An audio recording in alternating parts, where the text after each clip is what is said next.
Ciao Dario. Eugenie. Piacere. Piacere. Quindi,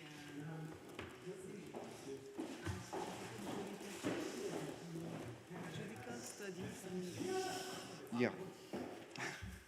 Sono molto curiosa. No, I work here.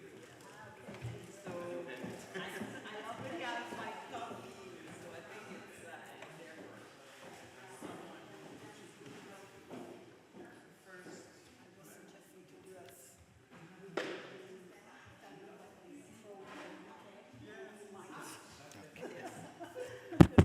So, we can start. So, good afternoon and welcome back to the second panel of the seminar. Now we are going to discuss about strategy for structural and systemic change. In particular, in this panel we'll see how mobilization and advocacy practice through legal means, also known as legal activism or mobilization. We have three speakers with us. Eugenie de Paty-Pelletier, who is Doctor of Law and demographer, specialized in labor, immigration law, fundamental rights, and the history, geography, and sociology of employer-tied labor immigration policies. She,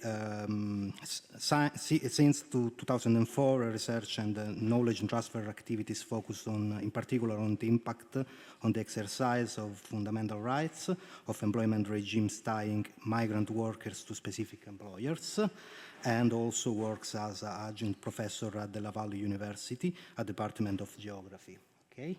Then we have Dario Bellucci, that works primarily on the field of civil law, specializing in labor law, social security and welfare, family law and immigration law also. He's a member of the Association of the Legal Studies of Immigration, and also is a member of editorial board of the journal Diritto, Immigrazione and Cittadinanza.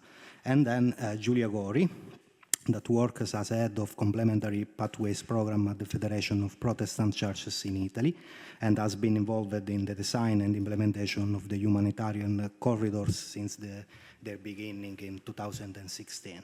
So we have 20 minutes for each presentation. At the end of whole presentation, we can open the floor for question and discussion. Okay? So Eugenie, the floor is yours. Grazie. Perfetto. Questo è giusto. Allora, io in inglese, right? Okay, so I'm the director of research in an NGO in Canada. So it's an NGO which has been created 50 years ago to defend the rights of agriculture workers and household workers. But I also have some link with academic research, but today I'm here as a representative of that NGO, which has decided that for the last 20 years that the priorities for us was to defend the right of migrant household and agriculture workers. And as you all know, agricultural migrant workers and other migrant workers have many challenges, problems. There are many issues related to the exercise of rights. But very quickly, it became clear for us that the fact that they had a work permit that was tied to a specific employer, or in the case of agriculture, it is not necessarily tied to one employer, but to a group of employers, that it was a problem. It was a problem for them to exercise any kind of rights, labor rights, employment rights, housing rights, access to social, economic rights, health, access to healthcare, anything. Any kind of rights was a problem, was an issue because of this status that was tied to the employer. So we've been working for a while now on a project. It's been like 20 years now of preparation, almost. It's a project that we called End Migrant Worker on Freedom. And today I'm going to summarize the two main aspects of that project that we are holding in Canada with my association. So I already said we've been around for 50 years. We're a small NGO.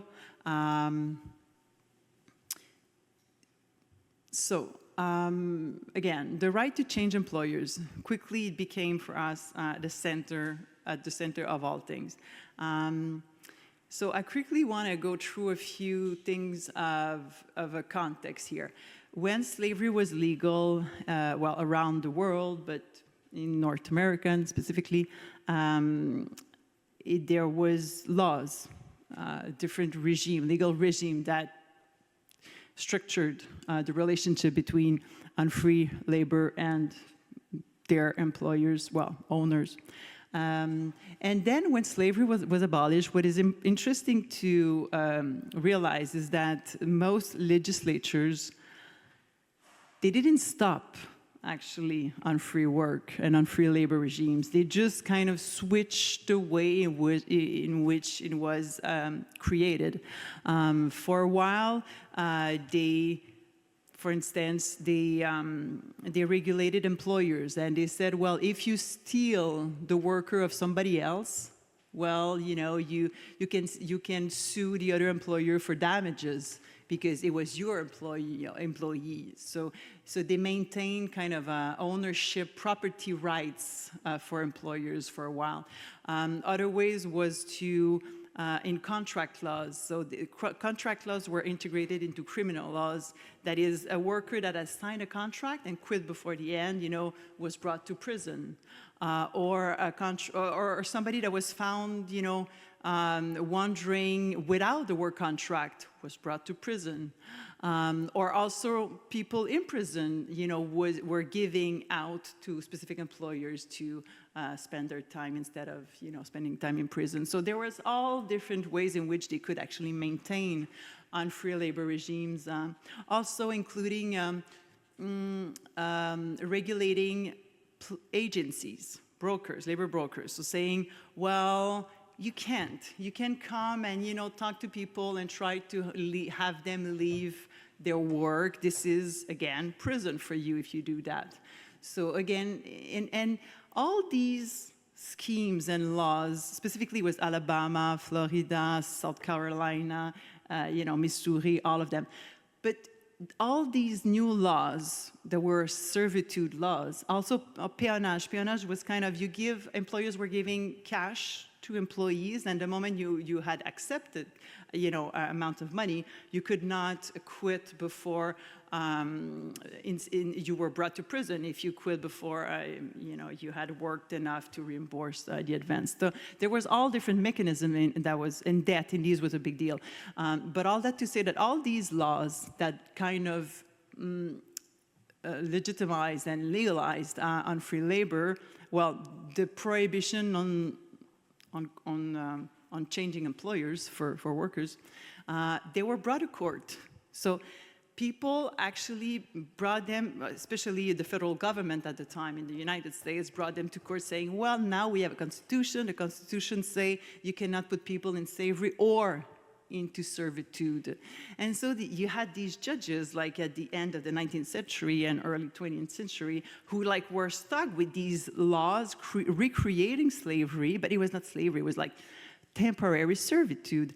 And but they were stuck because the Constitution of the United States was explicit. You know, you cannot hold someone into servitude. So even if they were former slave owners themselves, these judges were kind of forced to declare all these laws and scheme that were creating obstacle to the right to quit as unconstitutional and in violation of the right not to be held in servitude. So let's fast forward to the World War II, where actually during, as war measures, most countries of the world did reintegrate obstacle to the right to quit and to the right to resign, specifically in agriculture.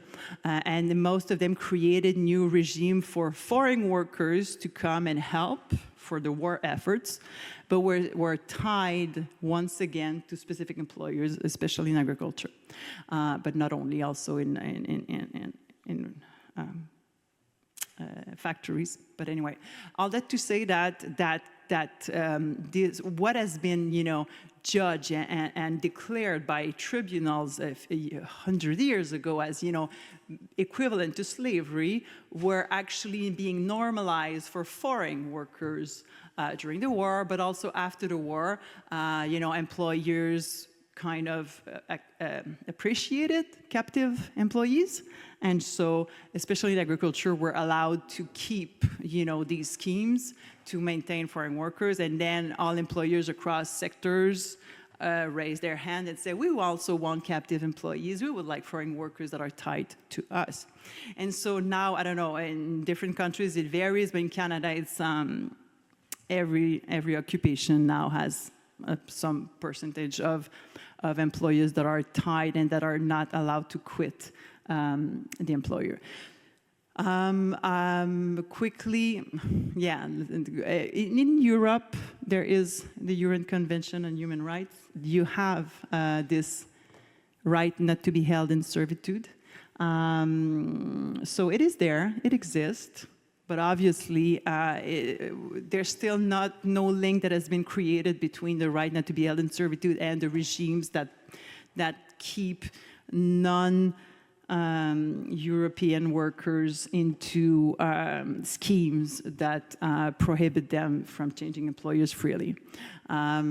So I'm just going to go quickly. In Israel, the Supreme Court of Israel, there was an NGO in 2006. There was about 20,000 Thai workers in agriculture. And so the NGO went to the Supreme Court and said, well, this is slavery. Employer-tied work permits. These guys cannot change employers, and they're in slavery. And the Supreme Court of Israel, which I don't know, I don't want to talk about Israel right now, and it's in the sense that, yeah, they have other problems now. Anyway, at the time, the Supreme Court unanimously was kind of, we have to conclude that this is modern slavery, these employer-tied work permits.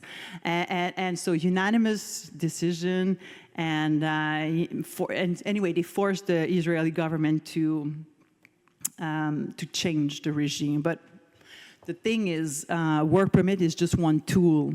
Again, there are many other tools in which we can create bondage. And specifically, if you keep employers as sponsor, they still hold the key for workers to keep their status, and so you can maintain people in captivity only by giving employers the keys to work permit and status in the country. So basically, the Israeli government kept employers as sponsor, and so maintained this regime of non-free worker. But the work permit, so you have employment permits for employers, and you have work permits for workers, and you can use either or the two tools to create bondage.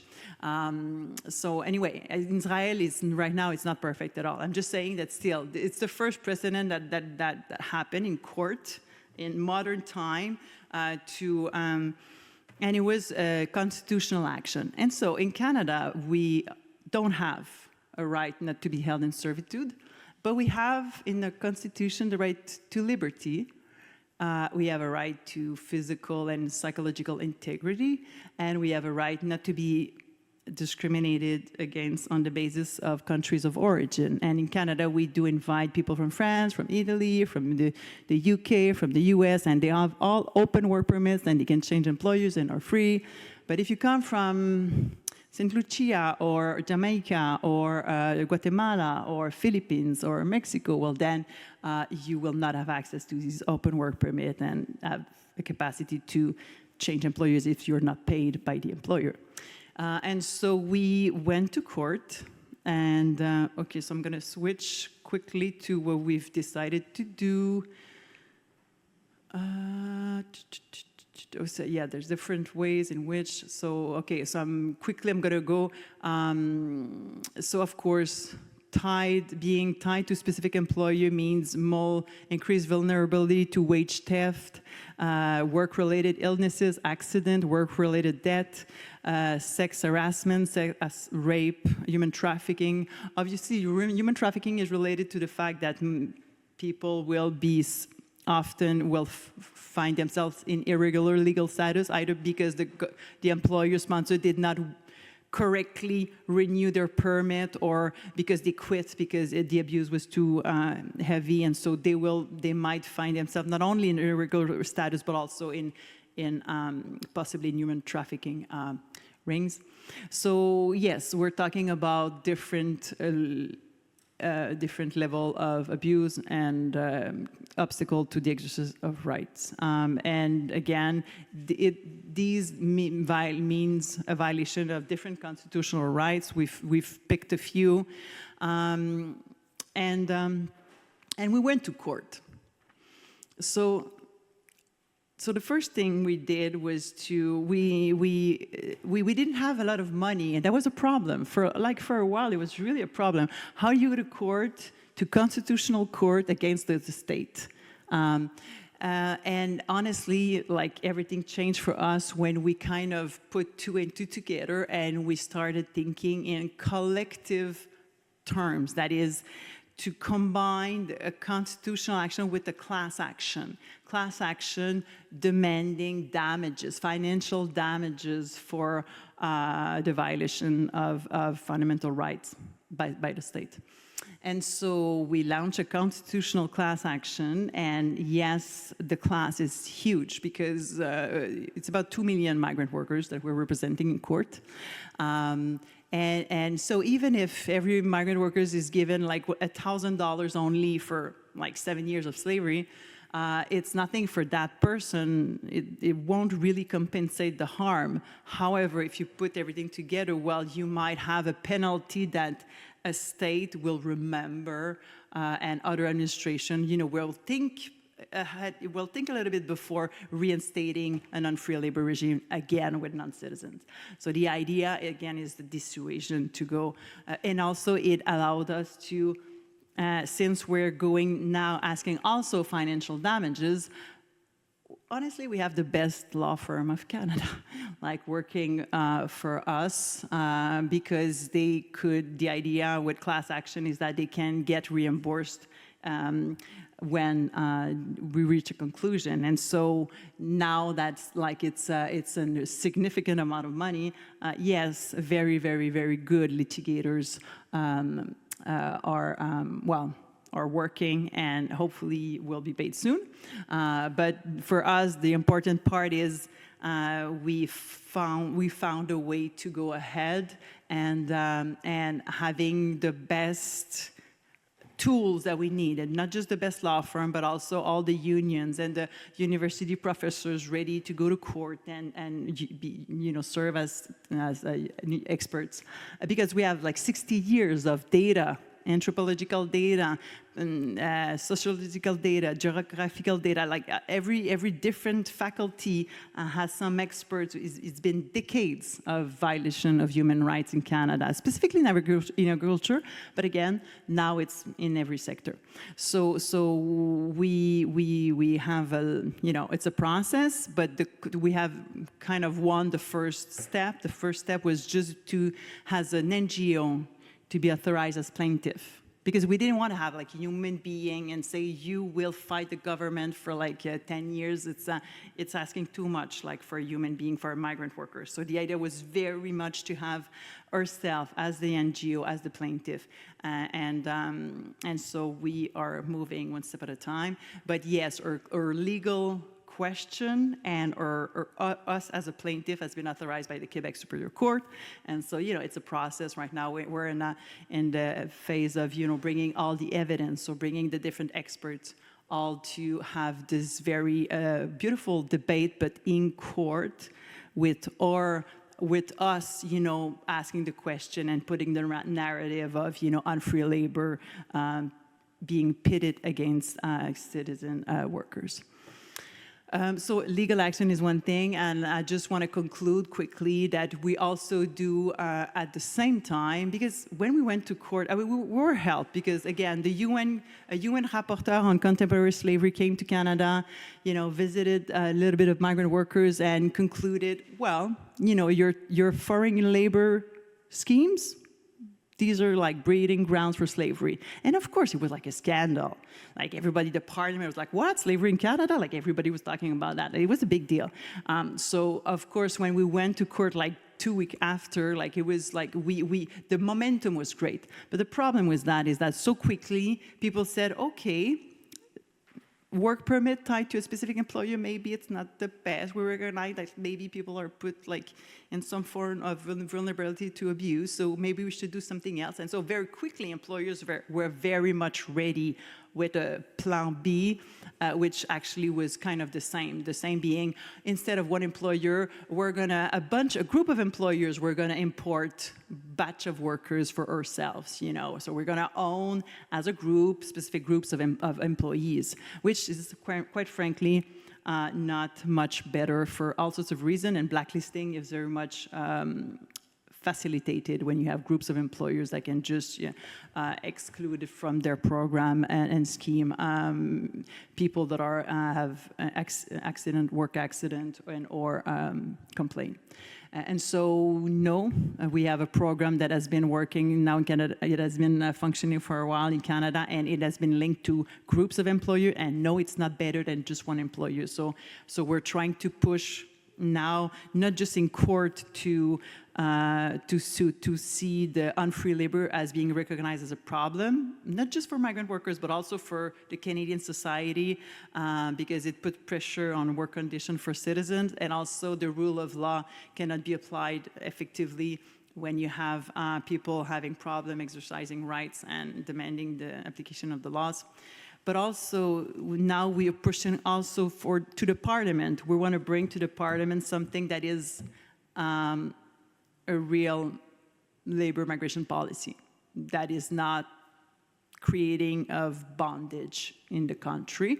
And so it's, quite frankly, I don't think right now policymakers are ready to vote and adopt it, but we won't wait for it. We're now developing a consensus. We've been consulting the migrant workers actors, associations, but also labor unions, faith-based group, all sorts of different actors, to make sure that at least we have a consensus on what is important, what are the fundamental rights that all migrant and immigrant workers should have. So things should have the right to be accompanied by children and spouses. Like for us, it's not just a matter of being able to right to change employees, but other rights are also very important.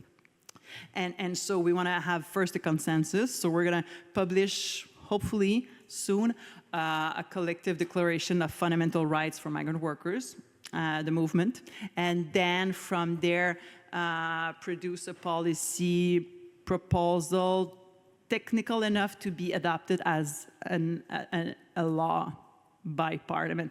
So again, the idea is to submit it to Parliament, and then maybe we're going to have to submit it for like 40 years. I don't know how much time we're going to bring it, but the idea is to explain that there's a way of doing labor migration that is not conducive to modern slavery. But we need to show them, because quite frankly, right now, it has been just normalized, this whole unfree labor regime, specifically for agriculture.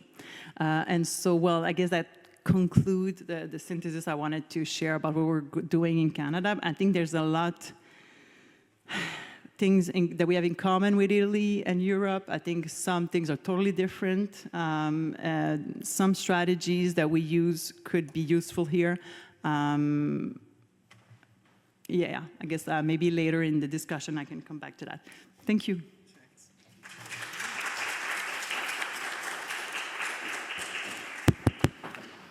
Now, Giulia Gori, please. So, hello everyone. I'm here as a member of a civil society campaign, which is called Ero Straniero. The translation is I was a foreigner. which was born in 2017, aiming to advocate to foster a change in the Italian legal system on labor mobility. But first of all, before explaining you what our campaign is doing, let me give you a brief overview of the Italian system of labor migration, and let me explain why a change of labor migration policy is hugely needed. So for those who are not familiar with the Italian labor migration policy, you need to know that immigration for work purposes is primarily based in Italy on what we called quota system, which is fixed by means of a decree, what we called Decreto Flussi, the flow decree. And the decree sets the numerical limits for admission. So every 3 years, the decree says how many people can enter Italy for work purpose, sets nationalities. Not every nationalities can come through the Decreto Flussi. The job sector involves, and the period during which application can be submitted, depending on the type of work permit applied for, be it for purpose of employment, for seasonal work, or for self-employment. So it means that in Italy, an employer needing to hire someone from abroad can do it only, I would say, once a year during what we called the notorious click day, so the day when the submission of application is made possible through an online system, and when the quota available typically runs out a few minutes after the opening of the procedure, although I would say this was surprisingly not true this year, and the campaign asked why for the first time. And we tended to answer this question recognizing the complexity of the system, which has potentially discouraged a number of employers in using the only legal tool available to make, to allow the entrance of workers in Italy. As I was telling you, the employers needing to hire can do it only during the click day, only in being lucky enough to be among the first to push the button and send the application, only for certain job sectors, and only for certain nationalities. As you can imagine, the system is reasonable. Rigid because there are a number of prerequisites to be met. The system is random because it's purely based on a first-come, first-served basis without any form of skills assessment. And this system benefits neither companies nor foreign workers. And it's not by chance that in Italy, the mismatch between the supply and demand in certain sectors amount to 40%, which is a huge number. It is fair to say that there have been recent improvements or attempts to improve the system in the last years, due to pressing demands from the private sector. So the Italian government has considerably increased the quota available for admission, now amounting to 500,000 foreign workers admitted in the country in the years 2026-2028, so in 3 years' time. And to meet the need of companies, form of simplification also been provided for, including the possibility for foreign workers to start working immediately upon arrival, even before signing the contract with the employer and applying the residence permit. And I will develop it further. It was born as simplification, but the result is making even easier the exploitation of workers. I will explain it better in a second. The system, I would say timidly, allowed for extra quota. So trying to stretch the rigidity of the quota system, the government introduced, silently, I would say, silently introduced some extra quota for specific workers, and for instance, specific extra quota for domestic workers taking care of people over 80 years old. And it's extremely interesting and extremely worrying to notice that in that case, the government introduced the bondage with the employer for 1 year. So the idea of employer time work permit is not part of our system, but they are trying, and we really should be aware and afraid, they are trying to introduce this system specifically for domestic workers. So, however, notwithstanding the new measure recently introduced, the Italian entry system for work purpose keeps being extremely rigid, too random, it is compared to a lottery, and what is more relevant, highly dysfunctional. So not only does it fail to answer the skills needs of the national labor market, but paradoxically, it fosters illegality. And here's where the campaign Ero Straniero steps in. So as I was mentioning before, the campaign was born in 2017, aiming to reform the Italian legal framework on labor mobility. However, most recently, we decided to try and measure the real outcomes of the FLAI decree. So we really wanted to answer the question, how much our system is not working. So we wanted to start an evidence-based advocacy to change the law. So that's why 3 years ago, we started monitoring the outcomes of the last 3 FLAI decrees by requesting relevant data, for instance, number of applications received per geographical area, per job sector, per work permit applied, number of visa issued by the Italian embassy abroad, number of contracts signed by the employer and the employees, when obviously the employees after his or her arrival, and number of work resident permit issued. So we asked these data directly from the ministry concerned, meaning the Ministry of Interior, of Foreign Affairs, and of Labor. And by comparing the data obtained, we found out that in 2023, only 13 of workers entering via the FLAI decree managed to sign a contract and apply for a work resident permit once in Italy.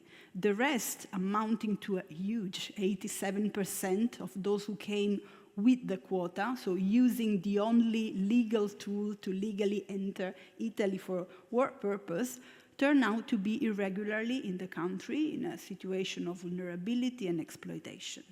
So why this was possible? I mean, 87% of people not receiving a permit of stay and working irregular is huge. So the reasons are many.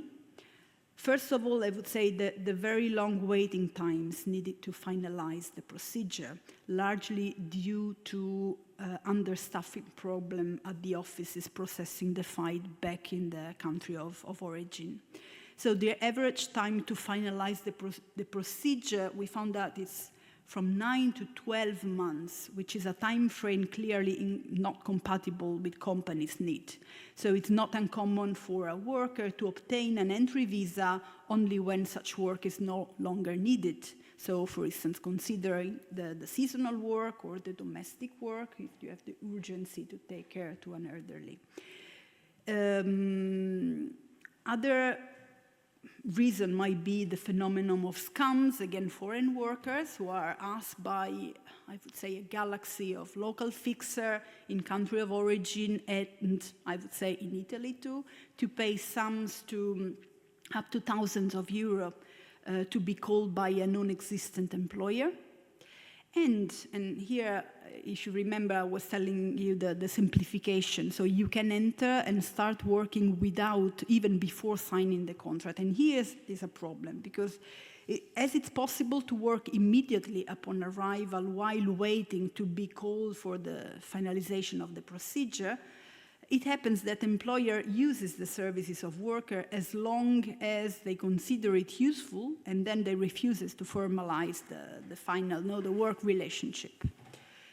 So, although the legislation provides for a resident permit for those awaiting employment to be issued to those workers who are unable to sign a contract for reason beyond their control, for those who have been cheated by the system, our data assessments show that the tool is applied is really a residual manner across the whole country, leaving foreigners, workers in a vulnerable and irregular situation. And this is one of the key advocacy strategy, advocacy elements of the campaign. So,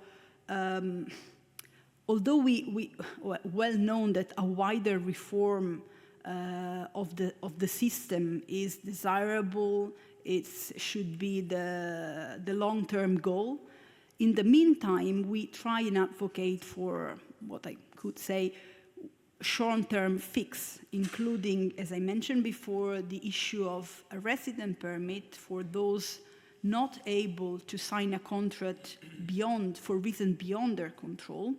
So a permit of stay who might help these workers who have been cheated by the system to receive a permit of stay and to stay legally with all their rights in the country.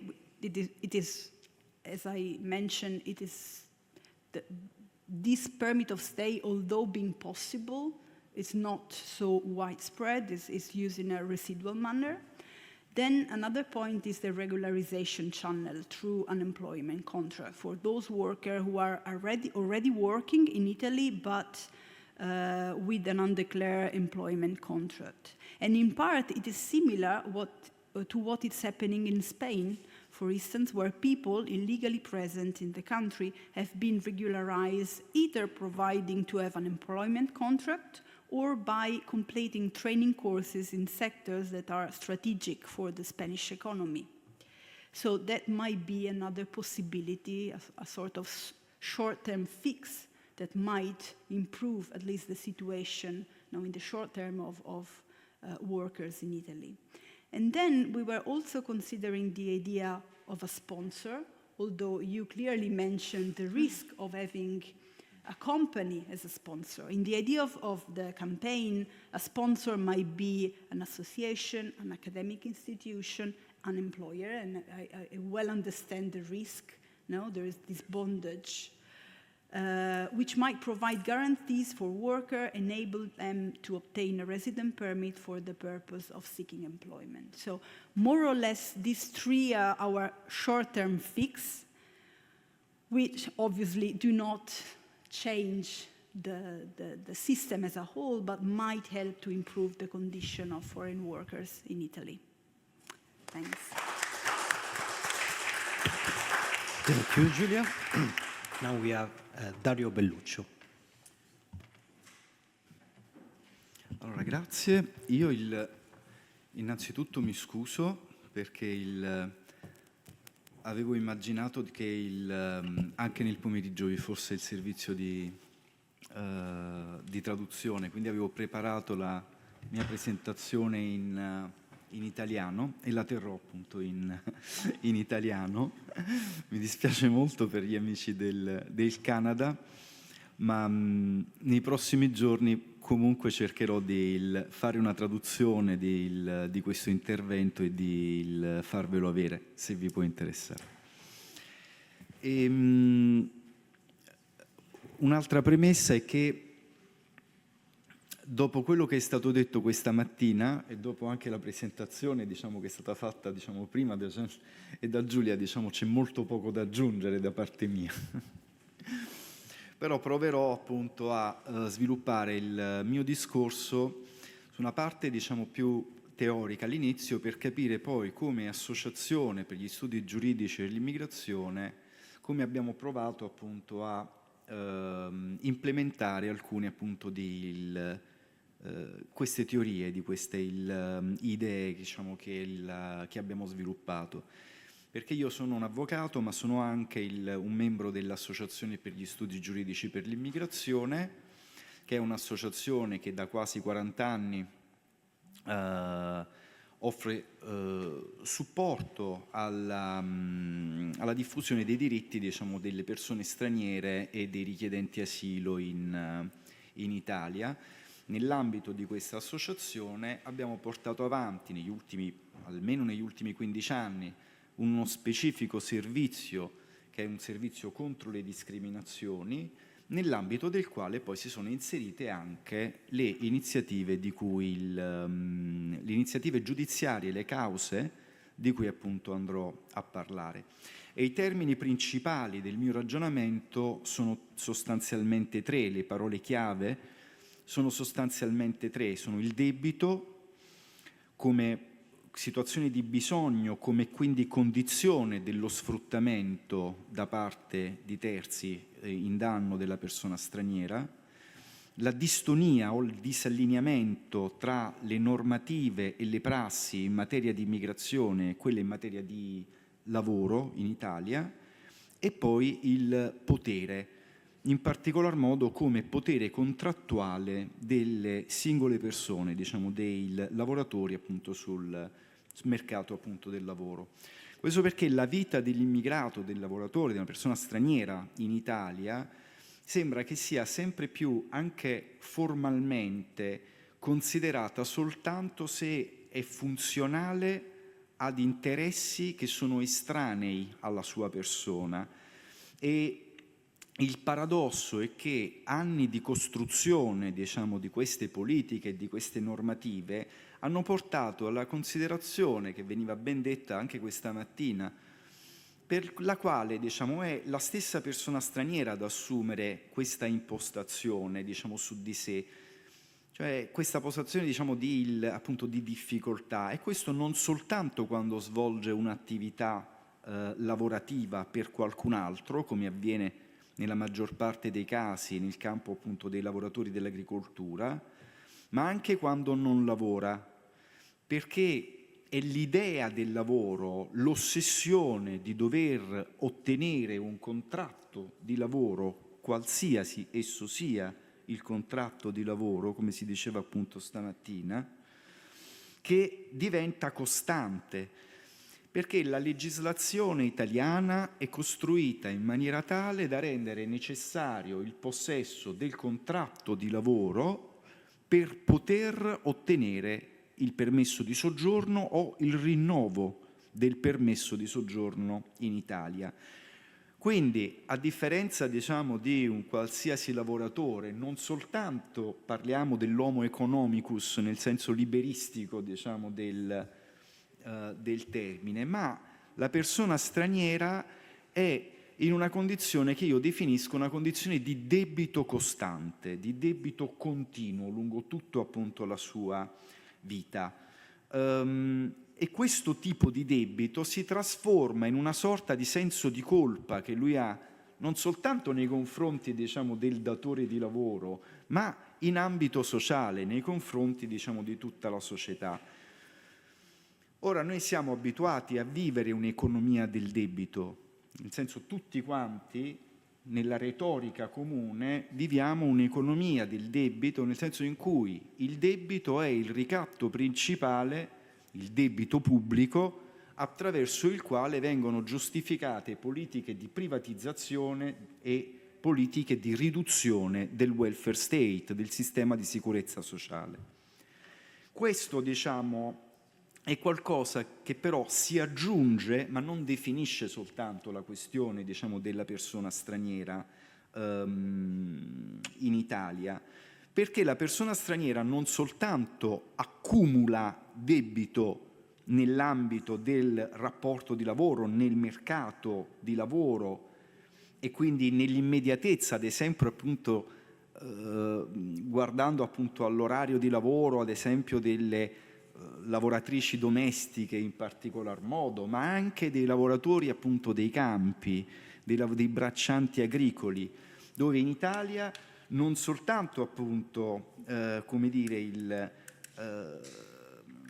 quella condizione di debito è preesistente al lavoratore, ma poi si sviluppa anche dopo. Io vengo dal sud Italia, vivo in Puglia, e è molto comune che dopo aver lavorato occorra pagare le baracche dove si va a dormire, diciamo che sono dei luoghi assolutamente improbabili e fatiscenti. Bisogna pagare anche il trasporto, bisogna pagare, diciamo, chi ti porta il cibo oltre che il cibo, e tutto appunto è tutto questo. Quindi possiamo dire che sotto questo punto di vista, in particolar modo, diciamo, per il lavoratore straniero, per la persona straniero, il lavoro diventa un meccanismo, un dispositivo disciplinare, un dispositivo di controllo che dura lungo tutto l'arco, diciamo, della sua vita, perché lui si deve sempre considerare alla ricerca non soltanto del lavoro, ma del contratto di lavoro. E ripeto, perché questo è dato dalla legge, dal legame che c'è per legge tra il contratto di lavoro e il permesso appunto ed il permesso di soggiorno. Per altro verso anche il riconoscimento di molti diritti sociali, quindi l'accesso al sistema di sicurezza sociale, è condizionato dalla condizione di regolarità sul territorio delle persone straniere, quindi dal possesso, diciamo, del permesso di soggiorno.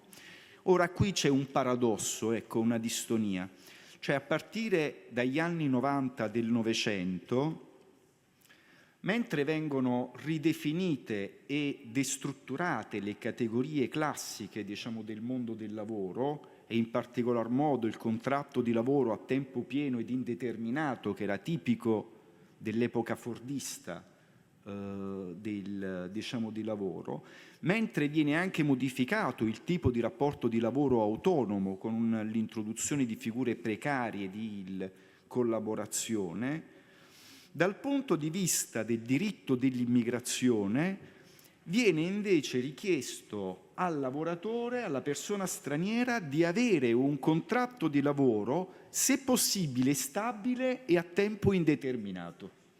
E questo è davvero appunto una distonia appunto nell'ambito, diciamo, del nostro sistema ordinamentale.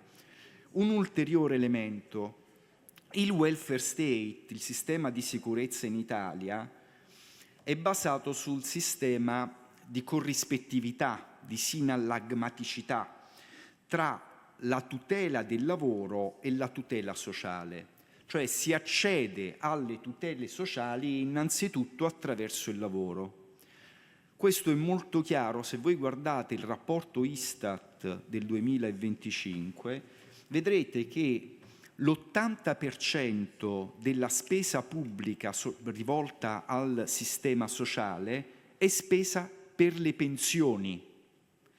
Quindi per quello che i lavoratori, insieme alle aziende, ma il salario indiretto, diciamo, si direbbe, dei lavoratori, pagano al sistema appunto il pubblico, mentre soltanto il 20% della spesa sociale viene speso nel sistema di assistenza sociale, che è rivolto, diciamo, appunto alle persone, diciamo, più bisognose.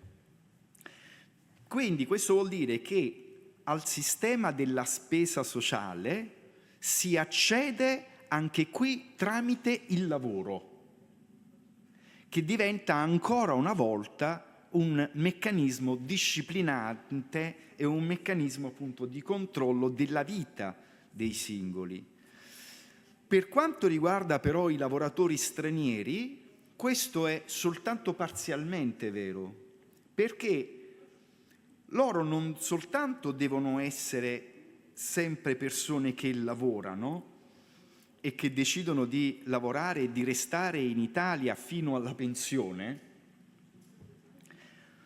ma devono anche essere i titolari di un permesso di soggiorno, perché in mancanza del permesso di soggiorno non accedono a nessuna forma di tutela assistenziale e sociale, salvo quelle basilari come il diritto alla salute o poco altro. In alcuni casi questo non è neanche vero fino in fondo, perché anche se sei regolare, ci sono alcuni meccanismi che vengono gestiti in particolar modo da un ente pubblico che in Italia è l'INPS, l'Istituto Nazionale di Previdenza Sociale, che rende difficile l'accesso alle prestazioni sociali anche per i lavoratori stranieri che hanno un contratto di lavoro e che hanno un permesso di soggiorno. E questo è il caso che ora abbiamo portato, è uno dei casi appunto che abbiamo portato nelle aule di tribunale, partendo da una richiesta che veniva direttamente dai braccianti agricoli in Puglia, in particolar modo nelle zone della provincia di Foggia e della provincia di Taranto. Succede questo, che il richiedente asilo, una persona straniera che richiede asilo in Italia ha un permesso di soggiorno che ha una durata di 6 mesi, che viene rinnovato ogni 6 mesi. Il processo, diciamo, il procedimento di determinazione, di decisione su quella domanda di asilo può durare anche molti anni, per cui tu puoi essere un richiedente asilo con un permesso di soggiorno di 6 mesi in 6 mesi anche per 4-5 anni. Quindi questa è una condizione molto lunga, diciamo, per queste persone. Ora, un gruppo di lavoratori richiedenti asilo, quindi con questo permesso di soggiorno di 6 mesi, che lavorava in una grande azienda di trasformazione di prodotti agricoli, del pomodoro nel Foggiano, si accorge di non ricevere l'indennità di disoccupazione agricola da parte dello Stato, dell'INPS, a differenza dei lavoratori italiani o dei lavoratori di altri paesi, diciamo, dell'Unione Europea.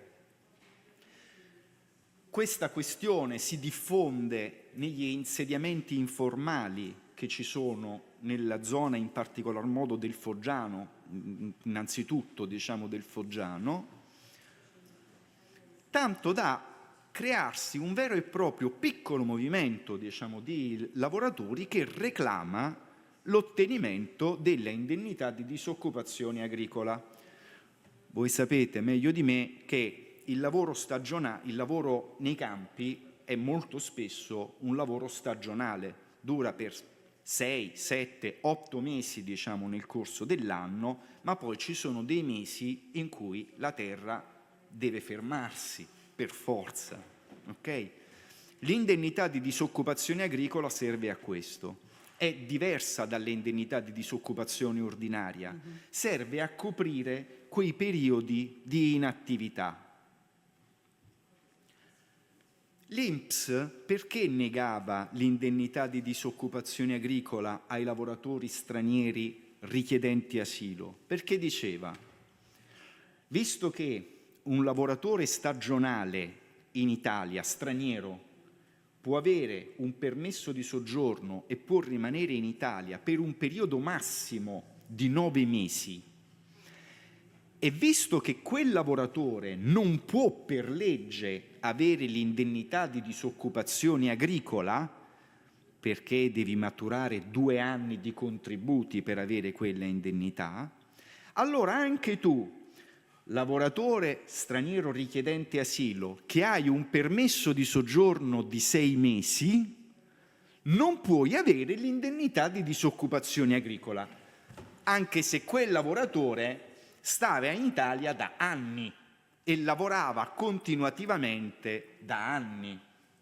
Quindi era un ragionamento discriminante, illogico, che abbiamo portato nelle aule dei tribunali, e i tribunali hanno accolto tutte le domande che abbiamo presentato appunto ai giudici, e questo è stato molto importante non soltanto per le singole persone, ma perché dopo un certo numero di cause l'INPS, cioè l'ente erogatore che paga appunto quelle prestazioni, ha deciso di cambiare la propria prassi e quindi ha incominciato autonomamente a pagare per tutti i lavoratori stranieri richiedenti asilo quelle somme.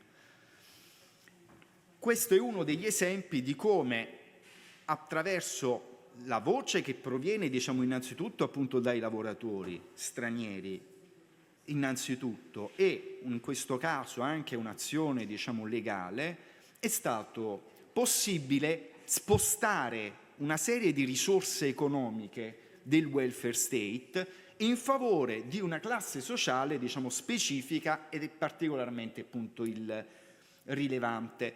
Ancora dovete considerare che la maggior parte appunto di queste questioni è stata posta, e qui mi ricollego appunto a un'altra cosa che pure è stata detta, diciamo, oggi, è stata posta da queste persone che vivono appunto negli insediamenti informali nel sud, diciamo, in alcuni territori del sud Italia.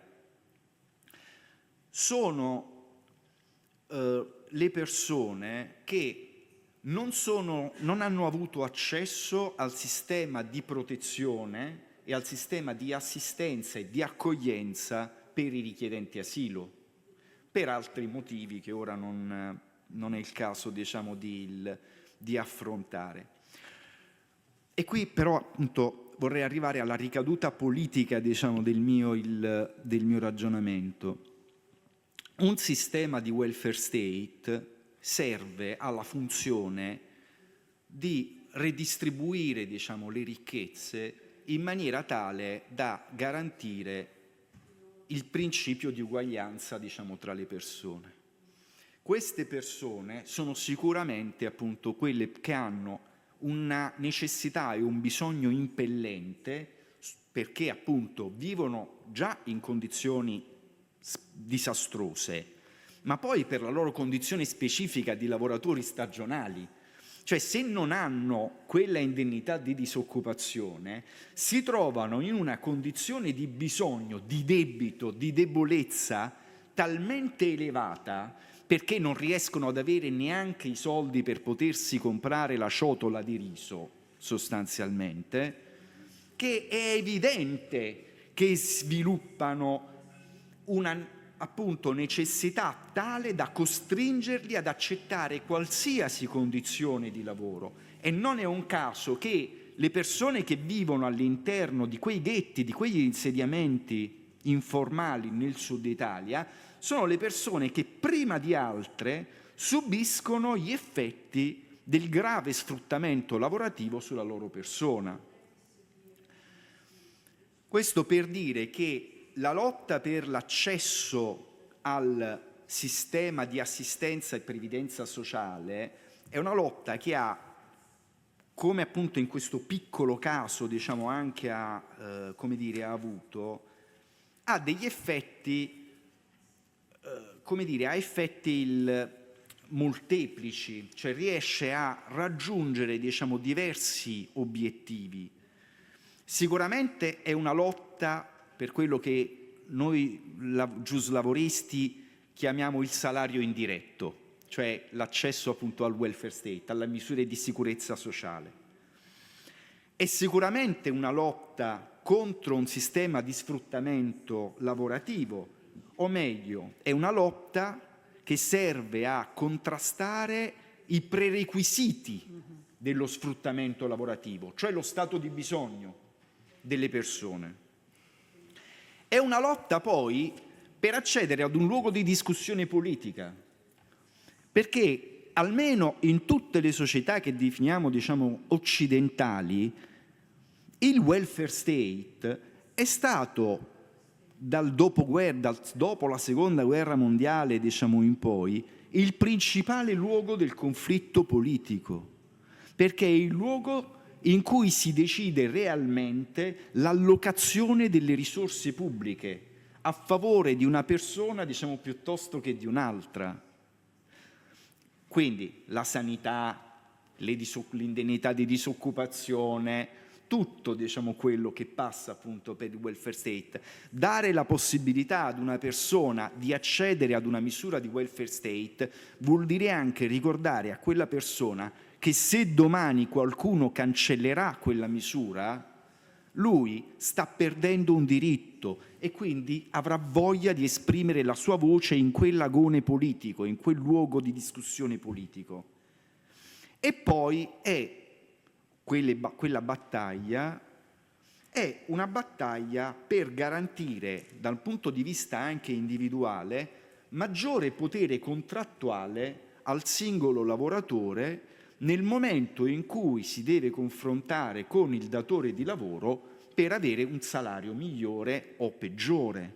Perché è evidente che se lo Stato mi copre già i bisogni essenziali, io andrò a ragionare con il mio datore di lavoro esclusivamente di un prezzo superiore. Questo è il motivo per il quale appunto io poi credo, diciamo, che in realtà sarebbe appunto importante portare delle battaglie, diciamo, anche sulla riforma, diciamo, del sistema di welfare state in Italia, che secondo me è troppo legata alla condizione, diciamo, dei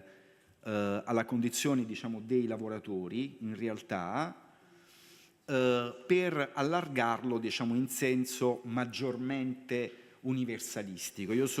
Questa però è una mia convinzione personale, non c'entra, diciamo, la mia associazione.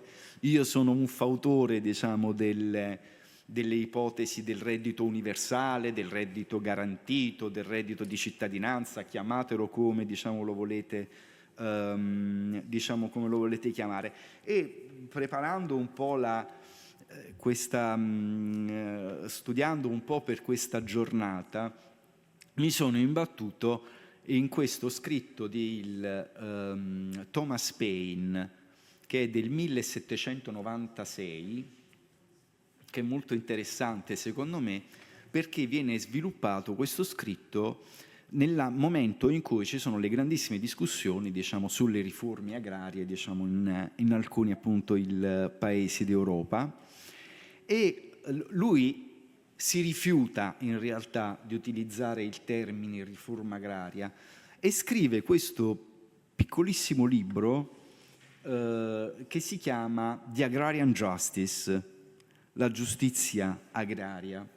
E lui nel 1796, parlando della giustizia agraria, utilizza queste parole.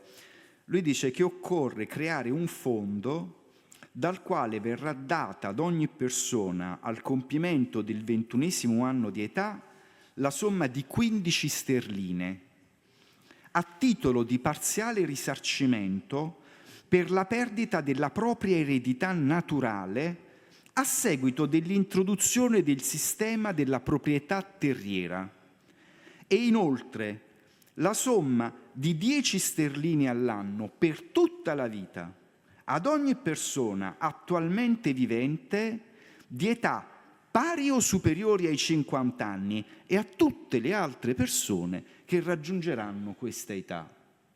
A me sembra davvero appunto che molto significativo il fatto che Thomas Paine nel 1796, parlando delle questioni agrarie, abbia introdotto il seme per discutere di una forma di stato sociale che ancora oggi, diciamo, in realtà sarebbe particolarmente utile e attuale. Io vi ringrazio e spero appunto di aver dato un po' di... Grazie Dario. Now we have some minutes for collecting questions, if you want. Okay. A microphone.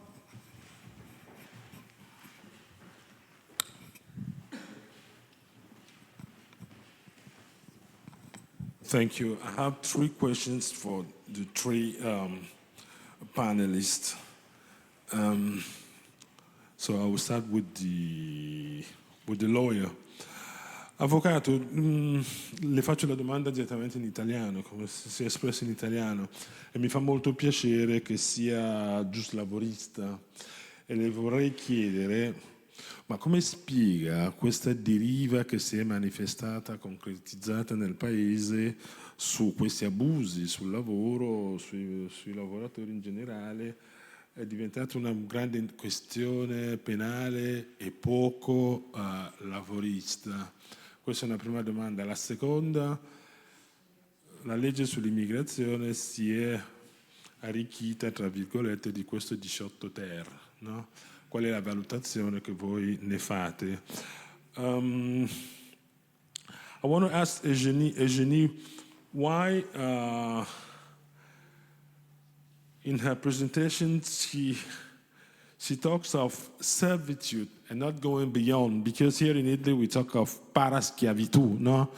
Slavery-like working conditions. Because here in Europe we have the Fundamental Rights Agency now build up a pyramid, no? With several levels, and the top of the level is slavery, and before slavery we have servitude. That is what the Fundamental Rights Agency in Europe states, that we have even slavery in Europe. We have servitude, of course, but at the top we have slavery. And to Giulia, I want to ask, with the campaign Ero Straniero, no? With all the pressure you have been making, is there any change from the government, any improvement in terms of the management of applications within the frame of the yearly flows? No? We know it doesn't work properly, but you have done a great job. No, everyone in this country is aware of the campaign you have been conducting. But I want to know from the government: is there any improvement? Because now we are moving towards, the next authorizations for labor in Italy. No, 500,000. Is there any improvement from that side?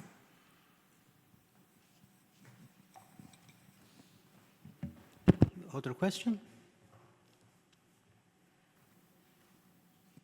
No? Okay.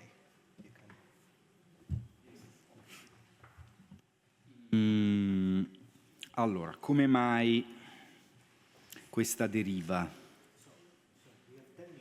Ok. Io credo che è un processo continuo. Il sistema del decreto flussi, che Giulia ora ha spiegato molto bene, è stato introdotto in Italia fin dal 1998, e io credo che fondamentalmente sia un sistema che serve esclusivamente o prevalentemente ad agire sui salari complessivi, sul monte salari globale in Italia, e questo si lega comunque, alla disaffezione delle politiche e delle normative italiane anche sul versante del lavoro, che mi insegna appunto un grande problema. Andare a chiedere ad un giuslavorista se una norma penale è efficace per governare il mercato del lavoro e quant'altro, nessun giuslavorista le dirà che una norma penale è efficace né nell'ambito della sicurezza sul lavoro né nell'ambito dello sfruttamento lavorativo o altro. E io anche non penso che sia uno strumento, particolarmente efficace. Penso che l'introduzione dell'articolo 18 ter, ma poi diventa però una discussione troppo nostra, locale, sia sicuramente utile, più utile della vecchia precedente formulazione dell'articolo 22,12 quater, mi pare, del testo unico immigrazione, ma che comunque non sia ancora, completamente un sistema efficace.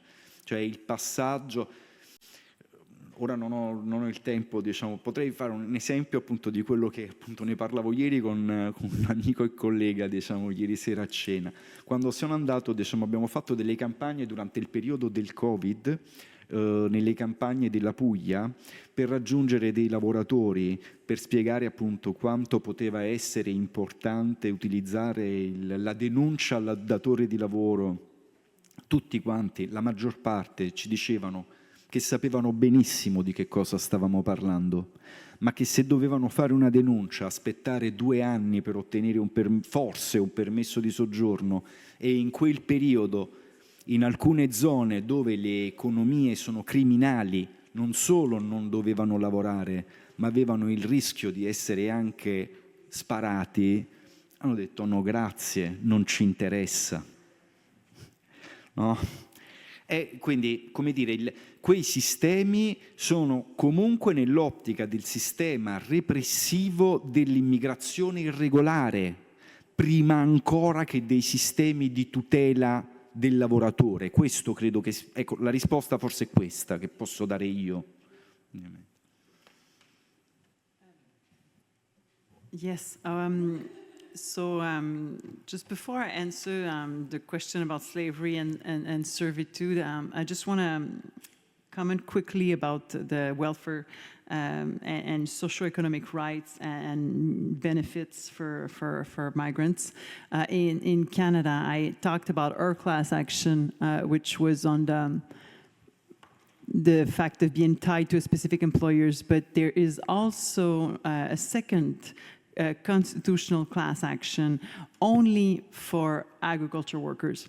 And that second constitutional class action specifically target the fact that they are paying into the system of, Social Security, but their work permits say you have to leave Canada right when actually you would need it. And so indeed, they're suing for like unjust enrichment from Canada, about $500 million of benefits, of unemployment benefits that they paid in but never accessed. So this is going to be a case that is going to be very interesting to follow. The fact that they did contribute but were never allowed to access. And just one other quick thing about the debt and this whole idea that you need to be able to have the minimum of financial security to be able just to navigate in the labor market. When we talk about, bringing a fair labor migration policy to Parliament, for us, one of the main aspects is, instead of employer as sponsors, is having the Canadian government as sponsor. And when I say the state as sponsor, it's not just like a sponsor, it's like paying the recruitment services, paying the immigration services, paying the placement into jobs in Canada, and also a program to access microcredit in case free government services are not enough, because they won't be enough. So all of that, just to be able to have a way in which, the main is paid by the state, because we want we need thousands of migrant workers. Well, the state should be the one that is fronting a lot of the migration costs, and also give them access to at least untied cash and advances that are not, brokers or employers that will give them money. So I agree that like access to financial security is like central, and class action might also be useful for even accessing in other regions of Italy, maybe. And just so quickly about, slavery. Okay, in the United States, it's a taboo term because, they have, big history. And so, for instance, we've been recommended to use trafficking. Human trafficking is something they can understand. And in Europe, it's more, there's more of a knowledge of modern slavery. But modern slavery in Europe is mostly understood as importation. We import things from Asia. We import things from other countries. This has been, used, made by forced labor. They would not think about their own, supply chain. chain internal ones. But still, you know, the concept of modern slavery is kind of being more used in Europe. The problem with this whole slavery and it is often, and even trafficking, is the fact that it's often used by the state to say there are bad employers, very bad apples, and we are fighting, you know, across bad apples, because we all agree that, of course, slavery is a bad thing. So there's kind of a employers are the criminal ones into this kind of legal. If you just fight against trafficking, it's often criminal law, and you fight specific employers or brokers, and the state is kind of, you know, being absolved of any kind of responsibility. So this is, for us, it's very important to try to take away. We know that there are very bad employers that really do worse things, but that's not the question here. What we want is really having, you know, the state being accountable. And so I think using, honestly, slavery or slavery-like, I think it's a good thing for us. It was very helpful to have the UN rapporteur on modern slavery, you know, calling, but it was a new vocabulary. And I know it is going to depend a little bit across jurisdiction, which is like servitude. It's something no one understands, servitude, honestly, except maybe international jurists, but because it's a form of slavery, servitude, and it's something that has not been, but it's something that are still in, you know, the European Human Rights Convention, and it's still in the US. So it's kind of, I was using it just because the jurisprudence that really say when you tie worker to specific employer, this is slavery. It's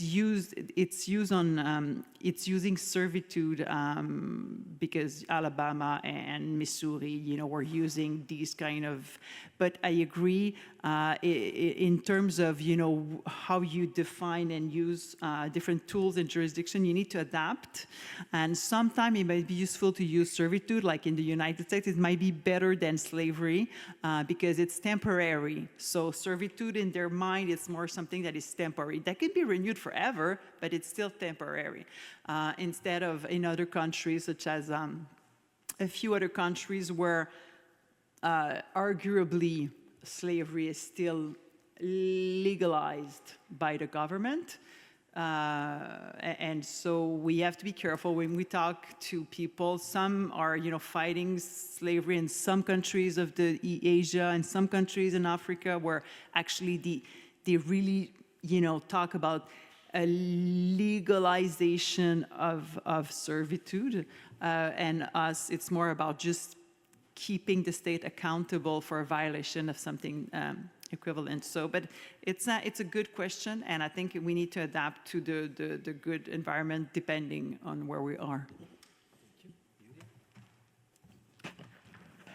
So, difficult question. I mean, so what I see is that for sure in the last years, being the merit of the campaign, be it probably the push from the private sector, the demand of the private sector, the number of quotas available really increased a lot. No? If you think that in 2022, the numbers of quota for 1 year was 82,000, while now in 3 years we have 500,000 places. So you see an impressive increase.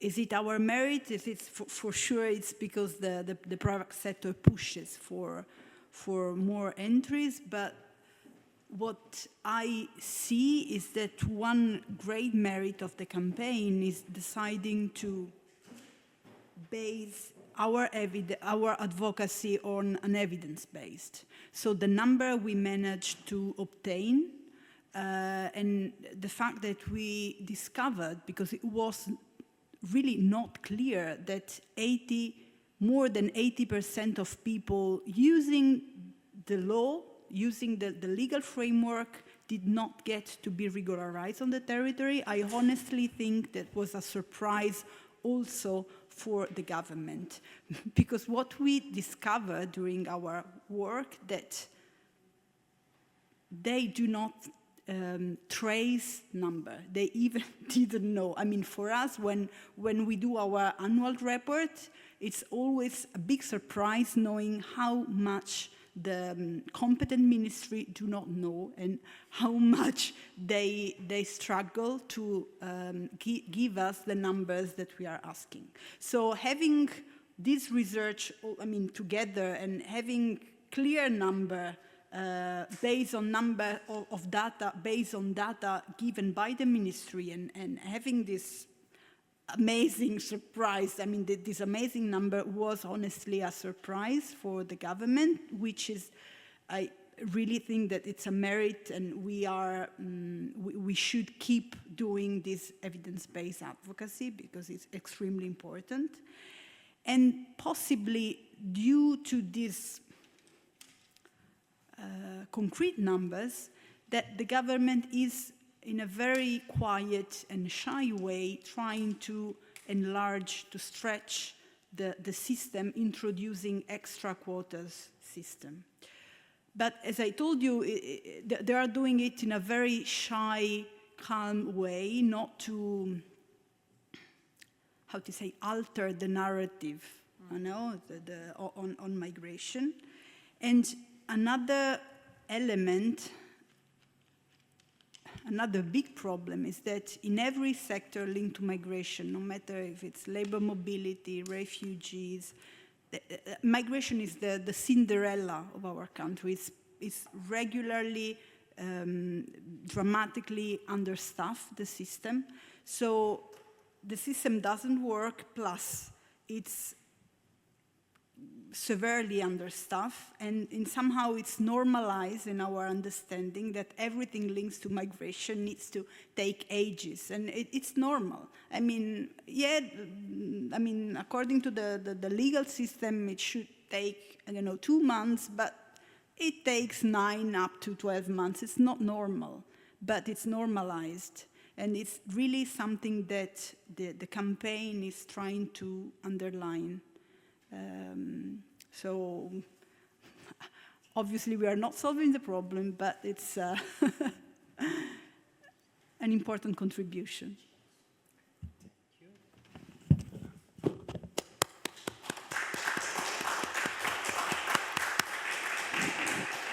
10 minutes break now. Okay, right.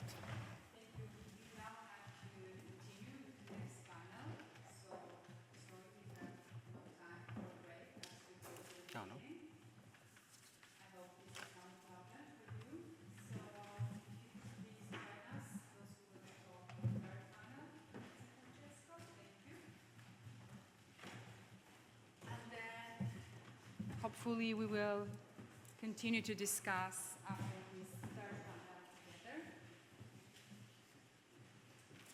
on the many issues and topics that were touched.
Aims to bring together academics, professors, to...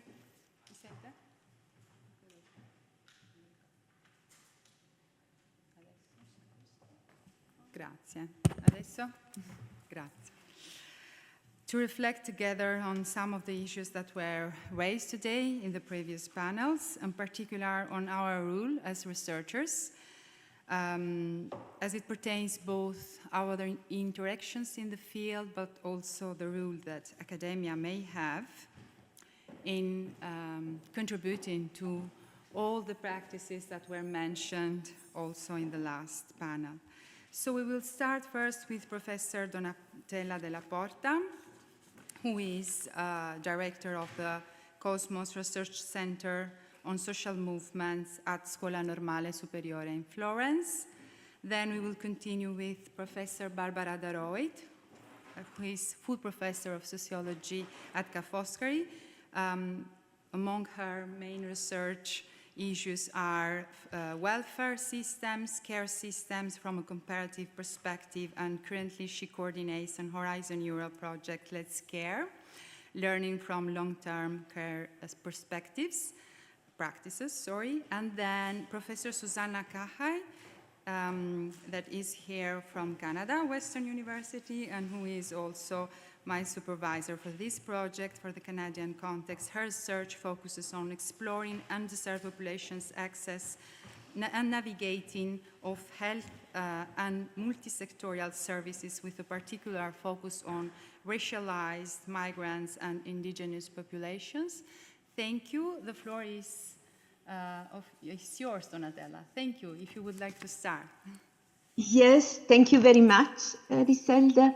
And I apologize for not being there, but I have another commitment in the afternoon after we finish this session. So the main contributions I can give to these reflections nowadays comes from some research that I've done not on agriculture and workers in agriculture, but on migrant workers within different types of social movements that have raised in particular voices of those who are most exploited, precarious. In the previous sections there were also mentioned terms like human trafficking, like slavery,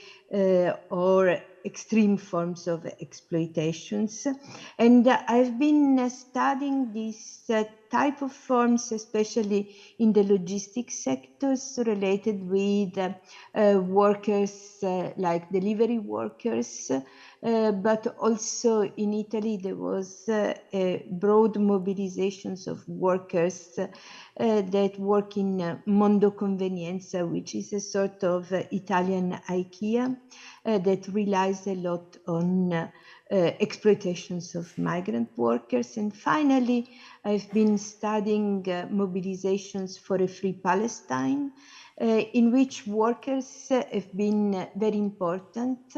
First of all, as migrant workers coming especially from Arab countries, from Palestine, and mobilizing since the beginning of the Israeli military intervention in Gaza against the genocide, and also connecting it with their own conditions of exploitations and racism, as people targeted by racism in Italy.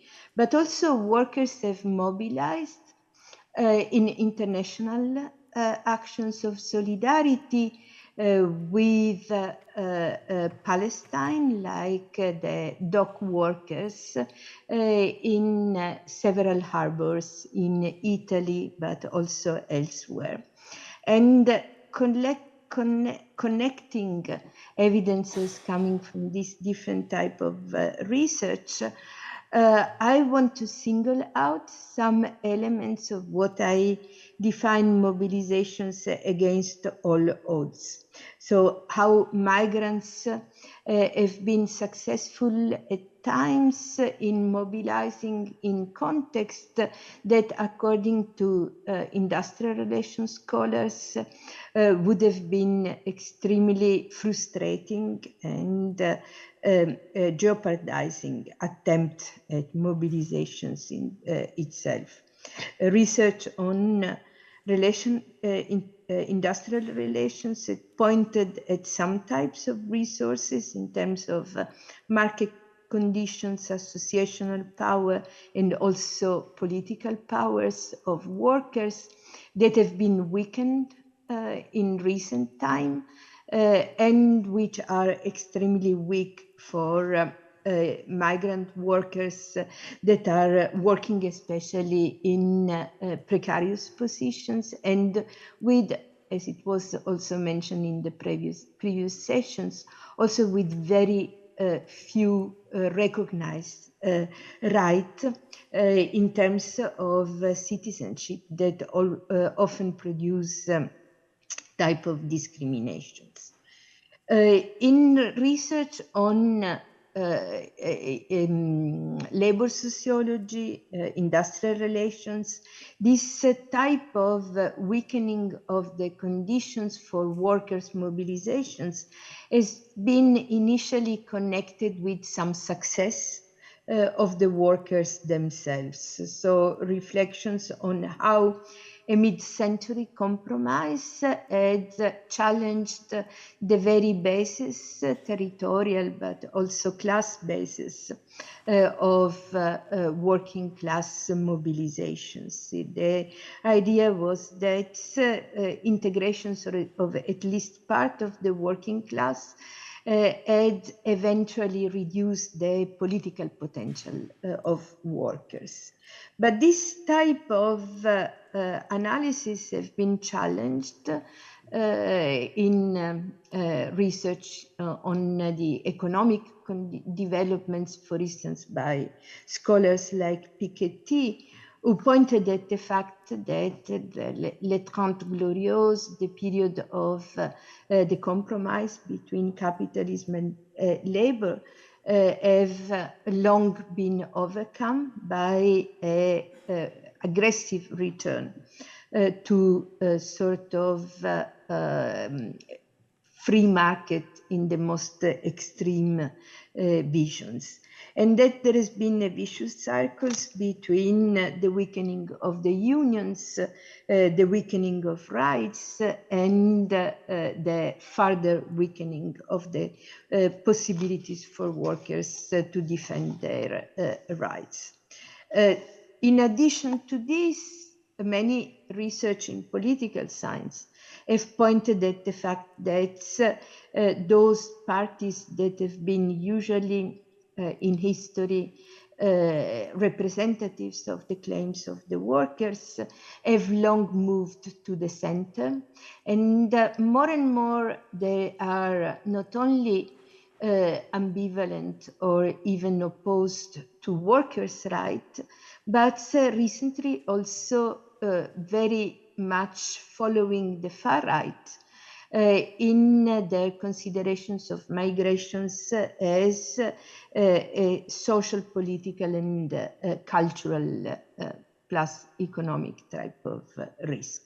So the political support that the workers had on the left has been certainly challenged, not only by the rise of an authoritarian right-wing backlash, but also by the opportunistic move by center-left parties, often towards the appeal to the middle class and the abandonment of those who have less power.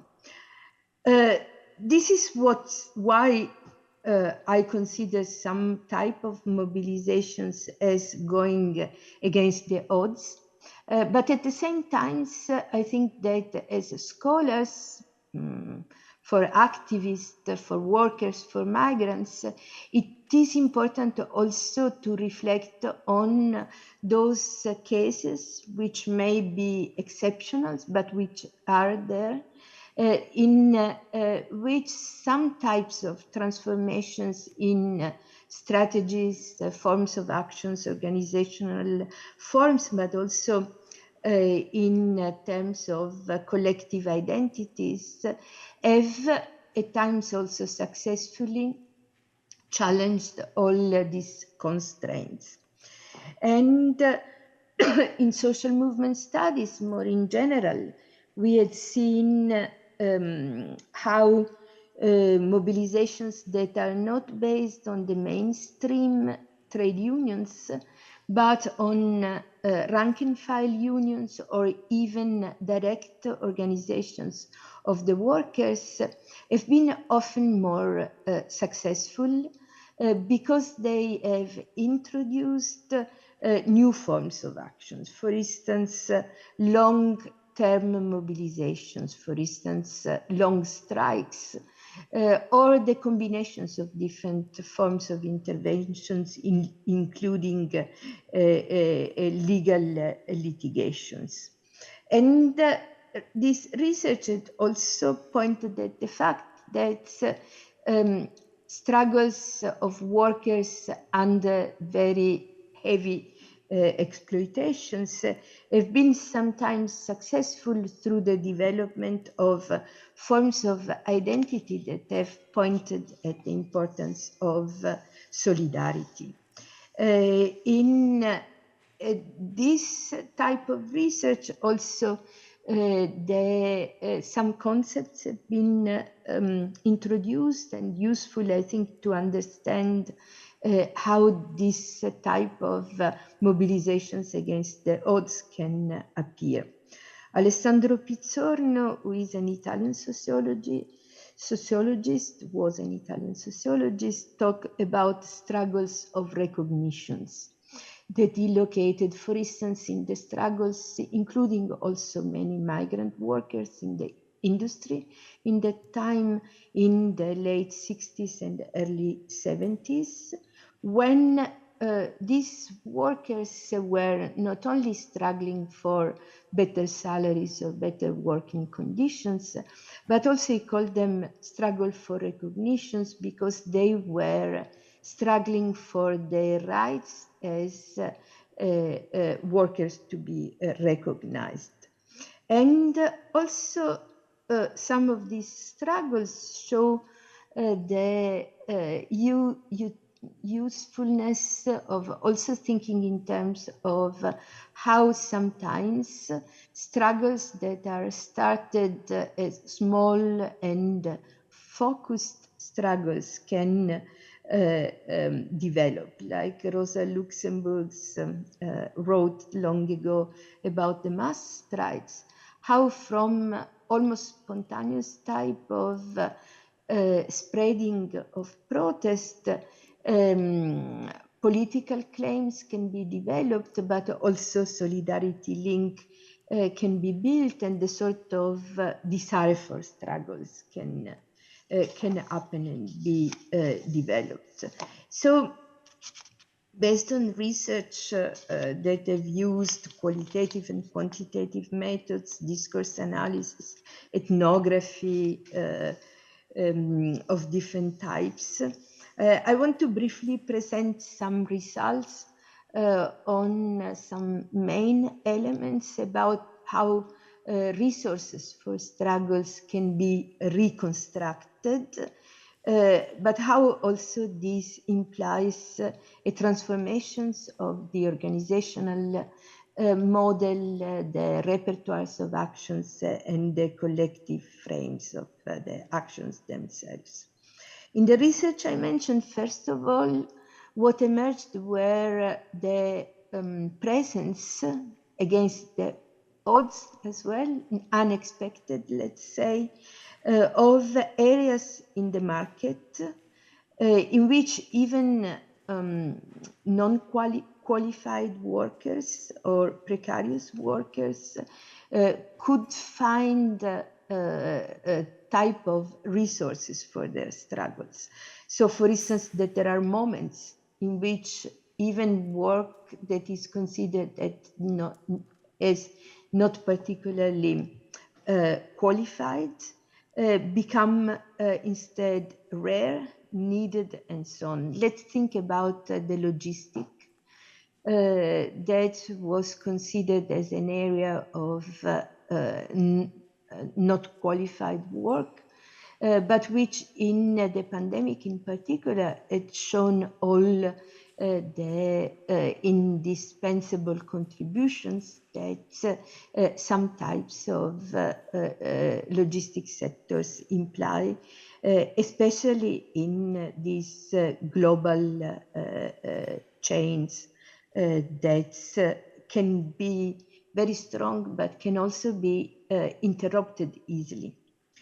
And this is something that emerged in the pandemics, but also in my research on Mondo Convenienza in the logistics sectors, and nowadays in the harbors, in the ports, where dock workers have blocked ships bringing arms to Israel and bringing arms also to other conflicts. And we have seen how with difficulties, but with success, workers from the ports of Genova, Livorno, Taranto, Ravenna have intervened, blocking what they could block. And this, I think, is important to reflect upon, which type of conditions in the market for specific skills and specific positions can be addressed. Surely the possibility to exploit this type of resources calls for universalistic type of welfare state that were mentioned in the previous sessions, calls for interventions that could make seasonal type of request sustainable for the workers in the longer period. A second reflection is about the organizational forms.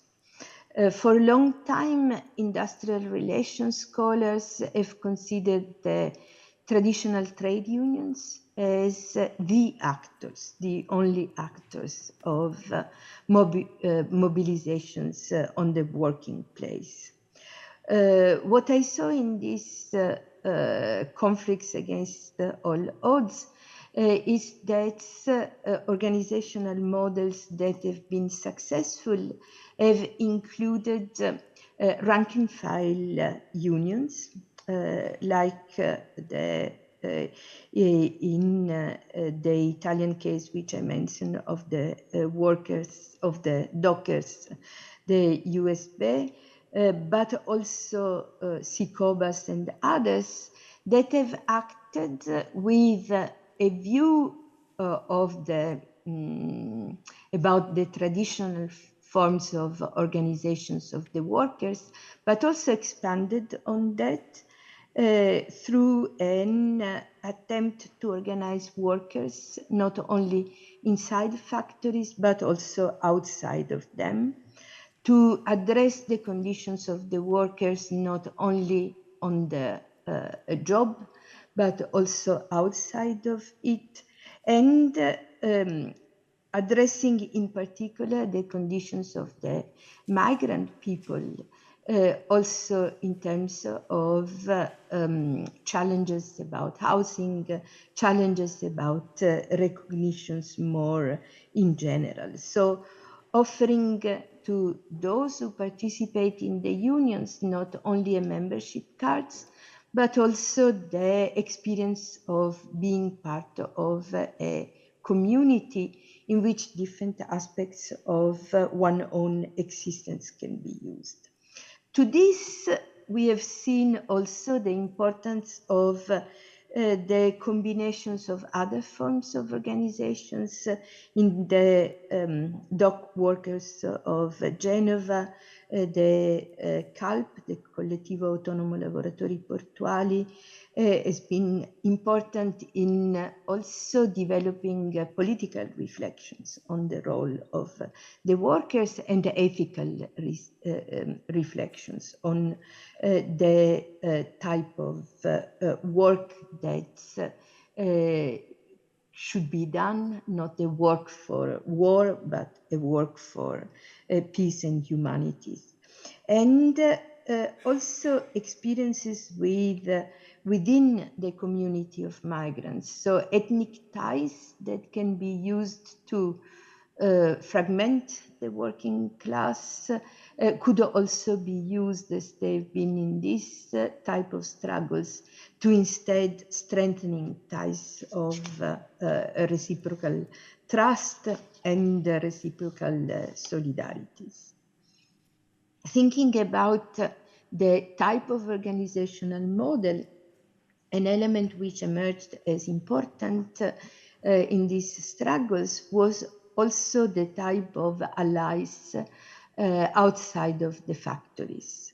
In social movement organizations, for instance, the delivery workers that started to find a space to use while they were waiting for calls for work within squatted places, and in which political organizing also started to involve them as well. Or very interesting for the struggles of the Mondo Convenienza workers was the mobilizations of the circles of the Arci, which is a traditional, very broad network of recreational and cultural associations of the traditional progressive culture in Italy. This was important because as the Mondo Convenienza workers have chosen for a long strike, month of strikes, and in Italy, the trade unions do not offer material resources to workers on strike or who occupy factories.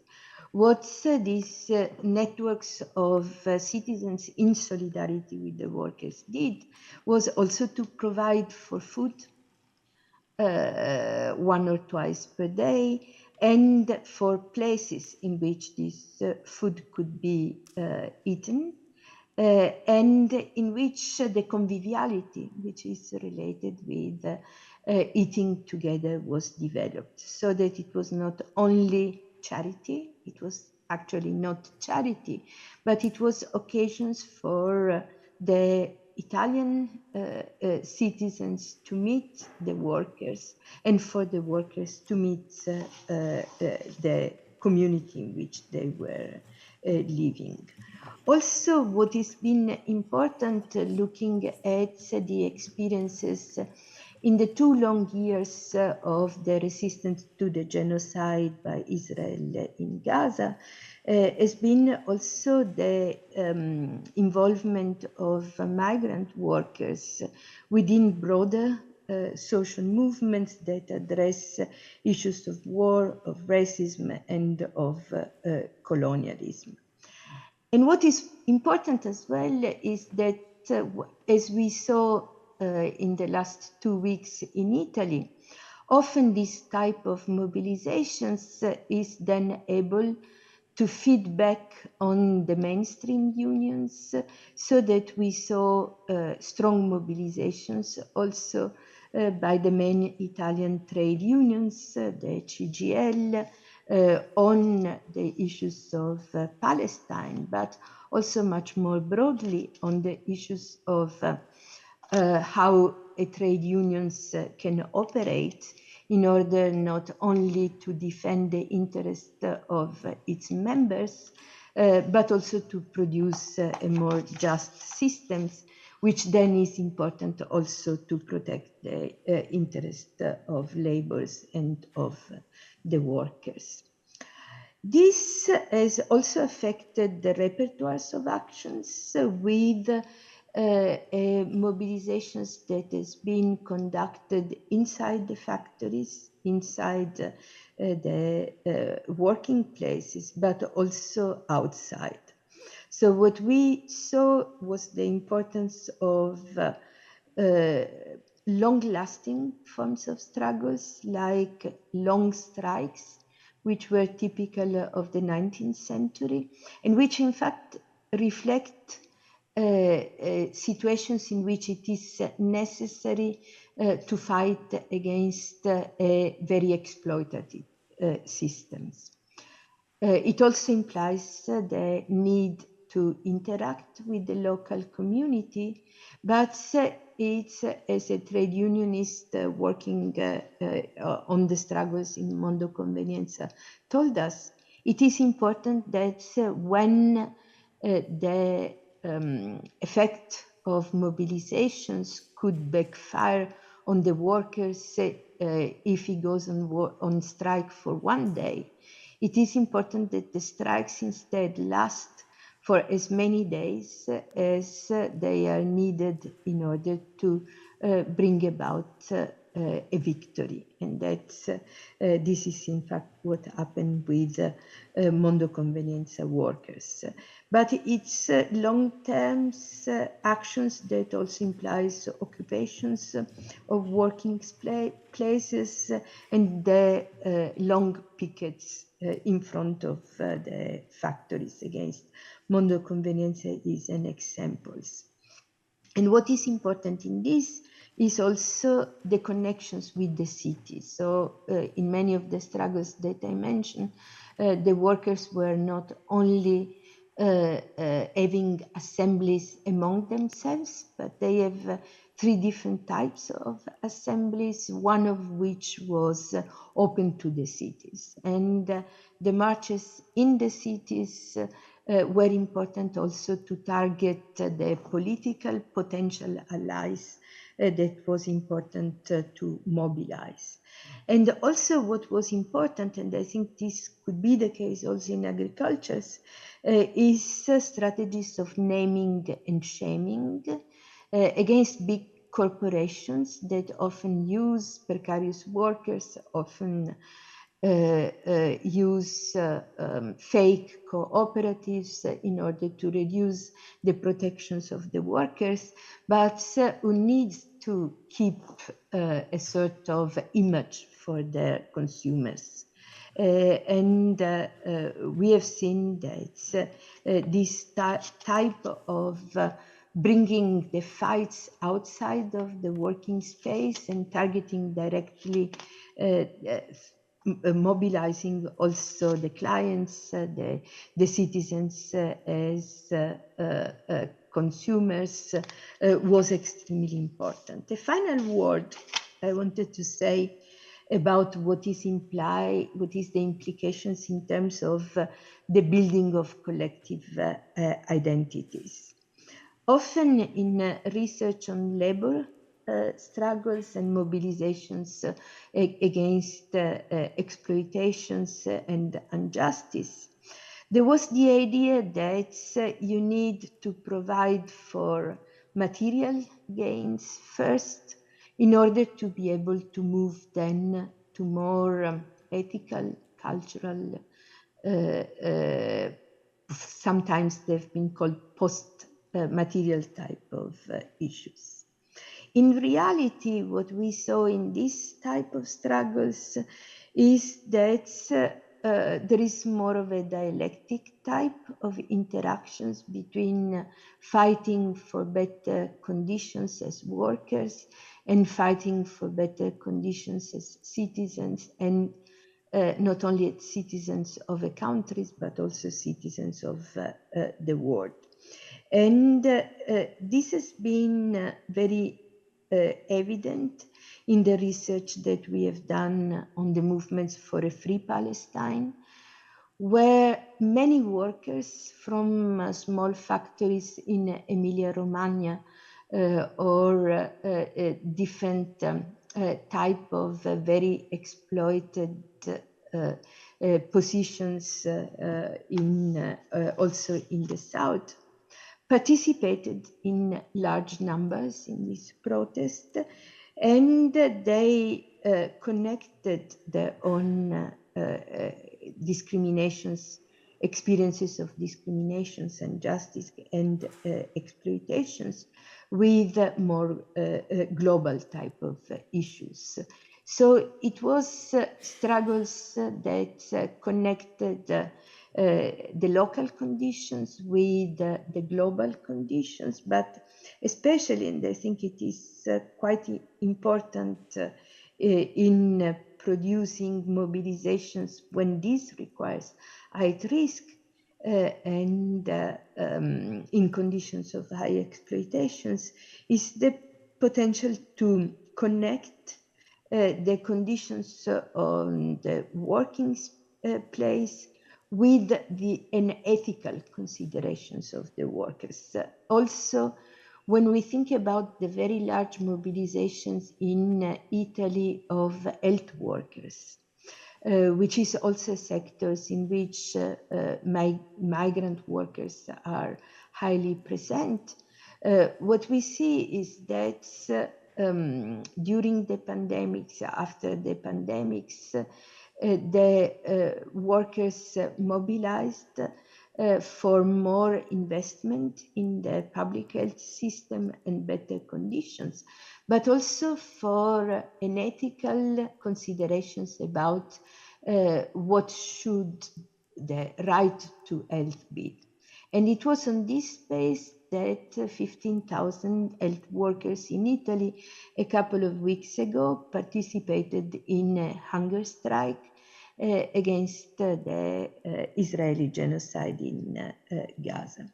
So it is these reflections that the dock workers expressed in the slogan, fill the ships with life, not with war, that I think is important to consider. It is the mobilizing potential of moral shocks and the potential for coalition building that comes from the capacity to mobilize against the odds, bringing together and constructing and inventing new type of resources. Thank you very much. Thank you, Donatella. You connected perfectly all the points that were touched during the previous sections. And in particular, I just want to mention the convergence as pro-Palestine movement is showing. And here in Italy, we had people coming from different positionalities, different provenience, gathering all together to speak clearly their position as it relates to the genocide. And thank you also for positioning all the research on what mobilization means for migrants in precarious sectors by bringing those perspectives also from other sectors, which is also really important to take into consideration. I now will leave the floor to Barbara Daroit, and hope you will continue to follow. Otherwise, yes, it's possible? Thank you. Yes, for a little bit, yes. Okay, thank you again. Please, Barbara. So thank you very much. Thank you very much for the invitation. Can you... Si sente? Yeah.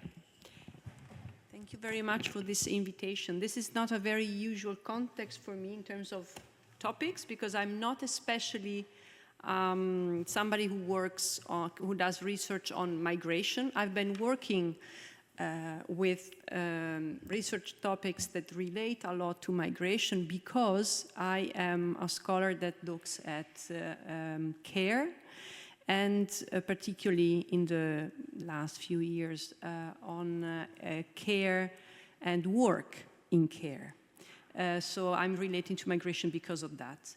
And what I would like to tell you about today is something around a research project that I'm working on, also, by the way, with Francesco, who's here today.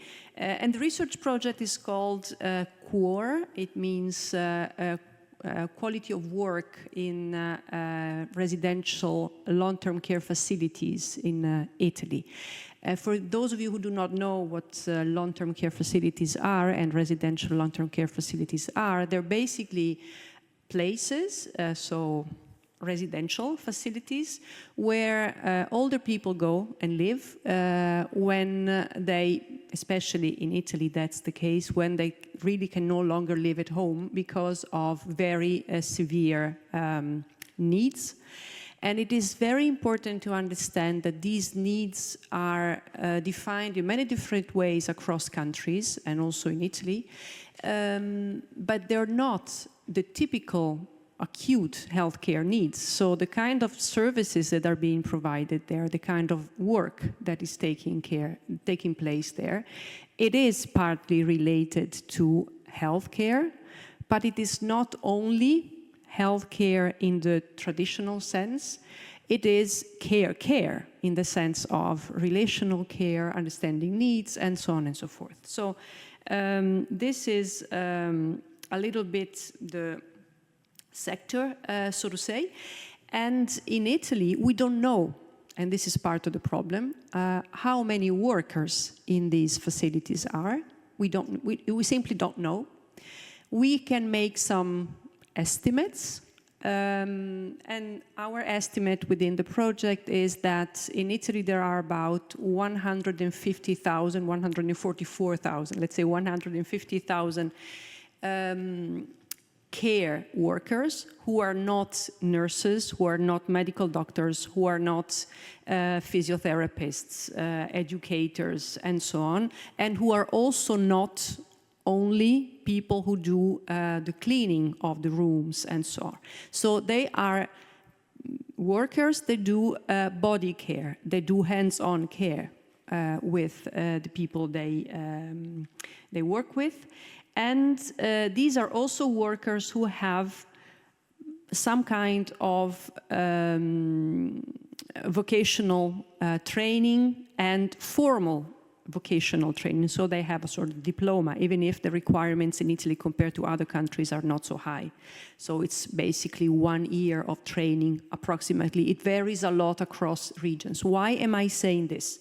Because the kind of workers that we are focusing on are not necessarily the unrecognized, excluded, super exploited workers that you might come across in other areas, like in an area where, by the way, I have done some research, which is home care, or care provided by live-in workers at home, who are mostly, if not exclusively, migrants also in Italy.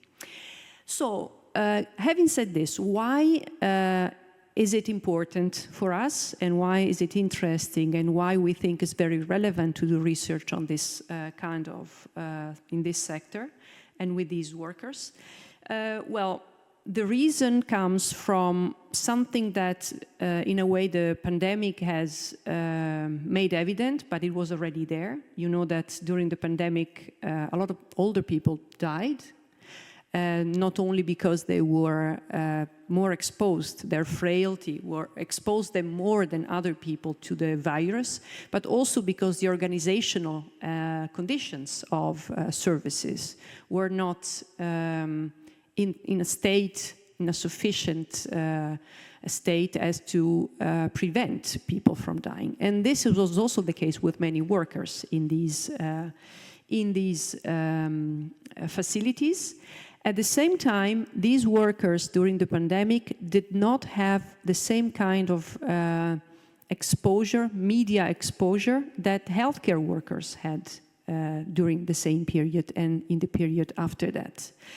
And what the pandemic has unveiled, which we already knew, actually, we in the sense of the people who do research around this kind of topic, is that these facilities, not only in Italy, a little bit across Europe, in some countries more than in others, are structurally understaffed, in the sense that the work that these people have to do is extremely under pressure due to the fact that the number of workers that is active there is very limited with respect to the needs of the people that are living there.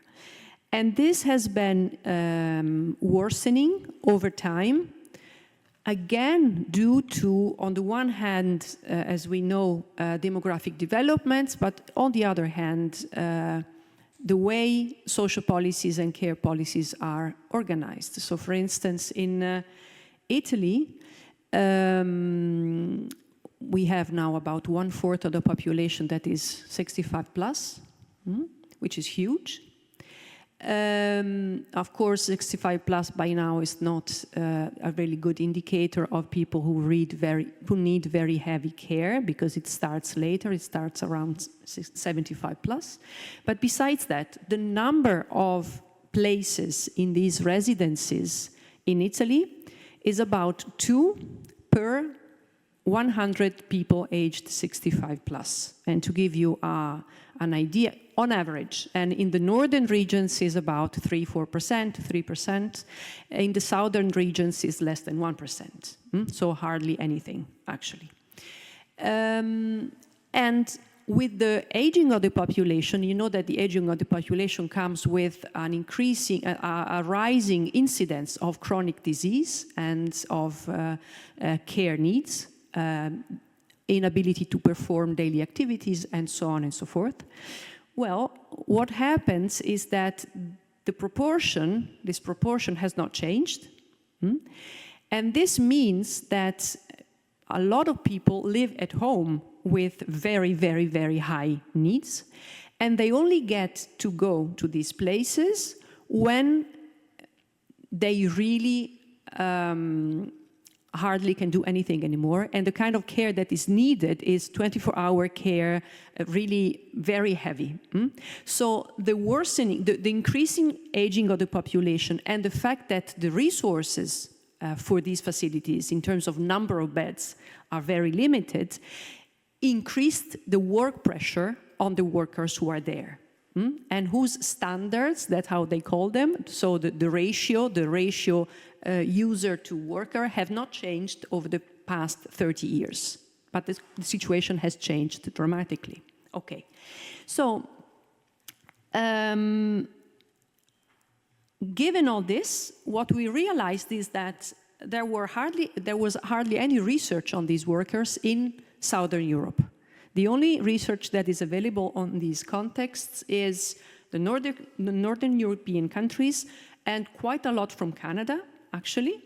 A little bit the US, not so much, but that's it. Australia, so Anglo-Saxon countries, and a bit of the Nordic European countries. And the entire story about quality of work in these residences in these countries is a story, at least in the literature that we were able to review, is a story about privatization. So the idea that, neoliberal policies have brought about private organizations, corporatization of care, and so on, which means that also working conditions have worsened. In Italy, the story is a little bit different, because this kind of care was never public. It has always been a little bit private, in a way or another.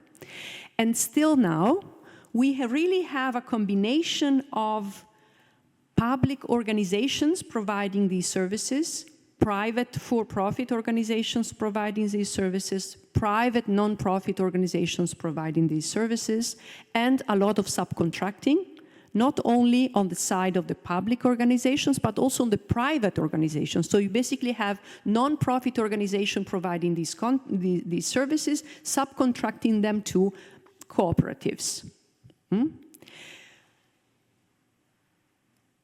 And the other interesting thing is that nobody is really profiting economically. The organizations are not making profit from these facilities, because making profit would mean hiring the rates, the fees, a lot, and that would make these services available only to a minority of people. There would be no market, basically. So nobody's profiting, and the processes of financialization of the services here, so there are a lot of private for-profit organizations that invest in the sector, have hardly anything to do with profit-making in producing the services. It's much more about real estate investments and things like that. Okay. So we did 120 interviews with, in-depth interviews with workers doing this job in 3 regions in Italy, which are the 3 regions that absorb more or less half of the workers and half of the beds, the places in the country. And what I wanted to reflect a little bit on with you is what it meant, what it means for us to, as researchers, to collect and analyze this data. Also in relation to a number of issues that have been brought up today, particularly with respect to recognition, mobilization, and role of research also in these processes. So the first thing is that access was not easy, as you can imagine. Access was really an issue.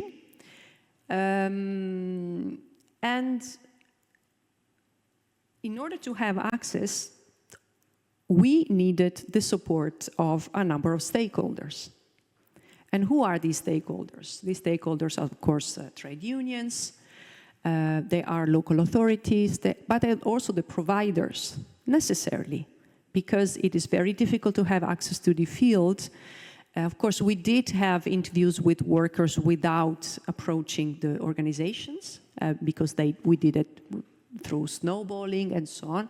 But in one way or the other, it was necessary to access the field also through the organizations. And in some cases, and this gives you an idea of what the situation is like, people that we addressed, that we approached outside their work, asked us, told us, yes, I would like to do the interview, but first I have to ask my employer if I'm allowed to.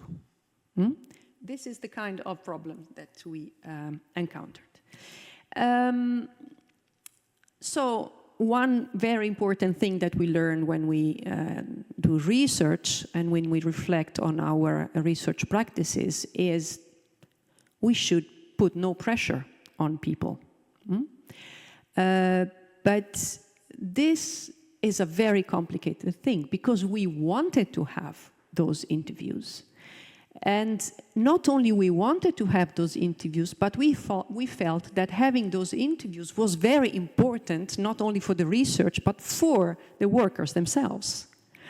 Because otherwise, how can they have a voice? These workers are, I will come to that, basically invisible. And they have been invisible also because of the fact that research has not been dealing with them. So this was a very big issue, but we also encountered risks like bias. The way you select the interviewees, the channels that you use is at risk, exposes you at the risk of bias in many different ways. Trade unions, for instance, with whom we have cooperated a lot, of course, they would propose as interviewees people that are active in the trade unions. And the employers would propose people that are active in the organization. The other issue that we came across is this risk of victimizing these workers, which is always there when you do research in these areas. What helped us in a way with that is that these workers are now in a very special situation. Up to some time ago, we would have said that they were exploited and so on. They are, but now they have a little bit of leverage because there are huge shortages. So they exercise agency and power to some extent. Sometimes they can, in the sense that if they can, when they can, they try to, they go away and look for a better better job within the sector because they know that the other organization is working better and so on. So that functioned relatively well. And the other issue to which I will come back later on, but that I need to mention now to begin with, is that we found ourselves within a very complicated web of power relations. And it is not only the power relation between the workers and the employers, but it is also the power relations between the employers and the older people, and more clearly, more directly, the family members of the older people, and the power relations between the workers and the family members. Why? Because there is this idea that the job that they're doing is necessary for something that is very important, caring for those people. So saying, I'm not going to do that because it's too much, means going against a party that is very influential in the whole system. One of the things that came out very clearly from the very beginning, I said that I wouldn't speak too long, but maybe I'm long anyway. Is it okay? Yeah, I can take a little bit more time. One of the issues that came up very clearly in this research is the issue of recognition. It has been evoked many times today, and also now in this just now in this session. And we find this very interesting because these are, as I said at the beginning, these are not necessarily gray laborers. They are not laborers who do not have working contracts. They do have normally regulated working conditions and so on and so forth. And they're also very aware of the importance of the work that they do. They are very proud, actually, of the work that they do in many situations.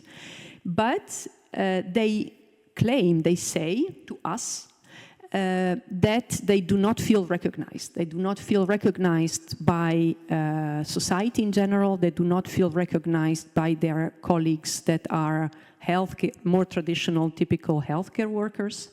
They do not feel recognized, in many cases, not always, by the management, and so on.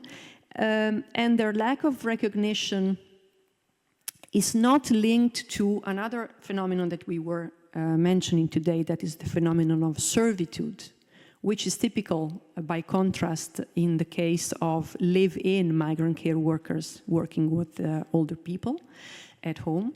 So these workers do not feel and are not represented as servants.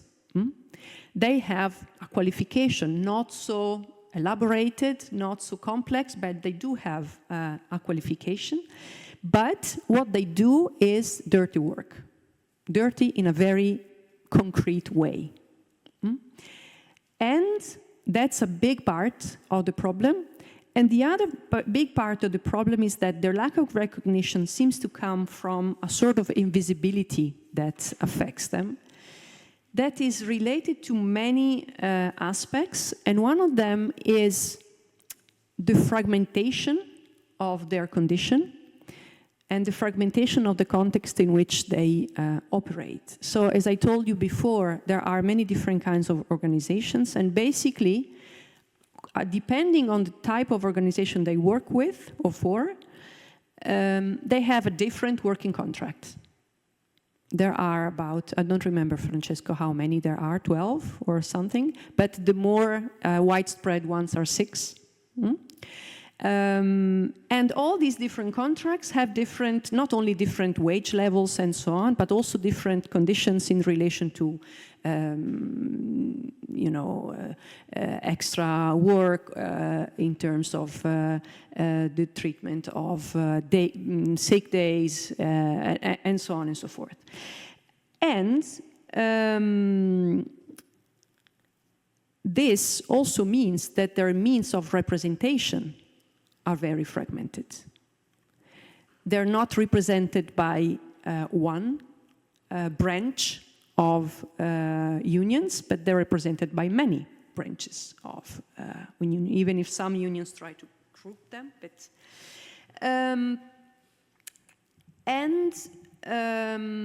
the other interesting thing is that I didn't mention this because it's almost obvious. Nearly all these workers are women, and they have very localized living and working trajectories in a way. So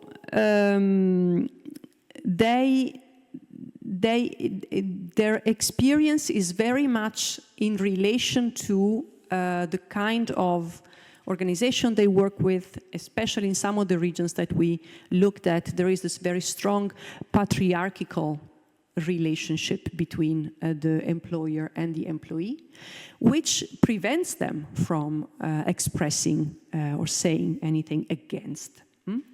And perhaps the thing that says something about this is that 20 years ago, when I was doing interviews with live-in migrant care workers, the live-in migrant care workers were saying that their objective in life, in their work trajectory, would be to go and live within these facilities, to go and work in these facilities, because it would be a more structured kind of job, a more regulated kind of job, and so on. And this is no longer the case. So we think, and they told us, that the research helped them feeling recognized. And we think that this is already something, it's already a result. But one of the things that I'm asking myself, we're asking ourselves, what can the research do for these people besides recognizing them?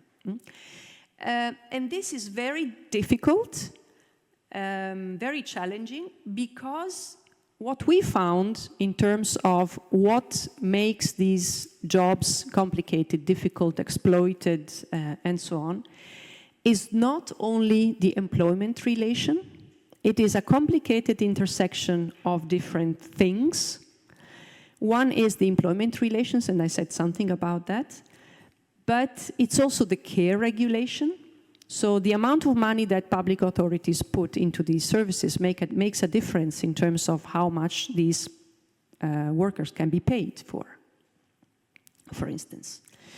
There is the issue of professional profiles, access to training, and so on. So solutions are very complex, and it is very difficult for them to understand who the enemy is, in a way. Who is the enemy? Against what and against whom am I fighting, or should I fight? And this has huge consequences in terms of possibility for mobilization. It's not only about the fact that they're women, they're localized, they're invisible, they're fragmented, and so on, but it's also that there are so many trade-offs and so many complicated tensions there that it is difficult to identify an objective.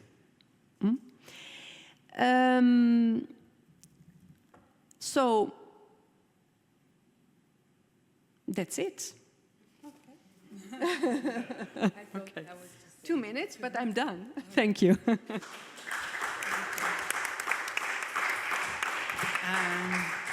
Just 2 words to say thank you also to you, because you again brought to the floor some words that were already mentioned a lot of time, like essential workers. Who are the essential workers? When? What characteristics they have?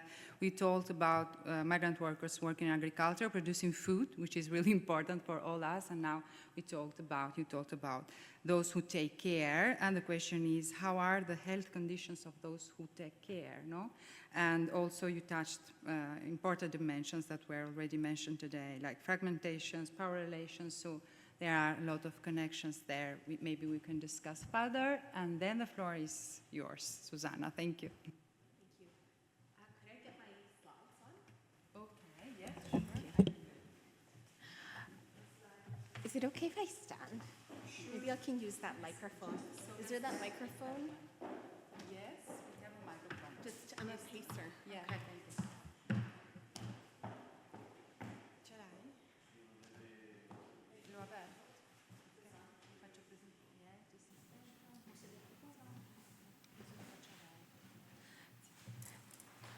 Hi, folks. So hope it's okay if I stand. I'm just a little antsy. It's been a long day, so if anybody wants to get up and dance with me for this last session, I'll try to be concise.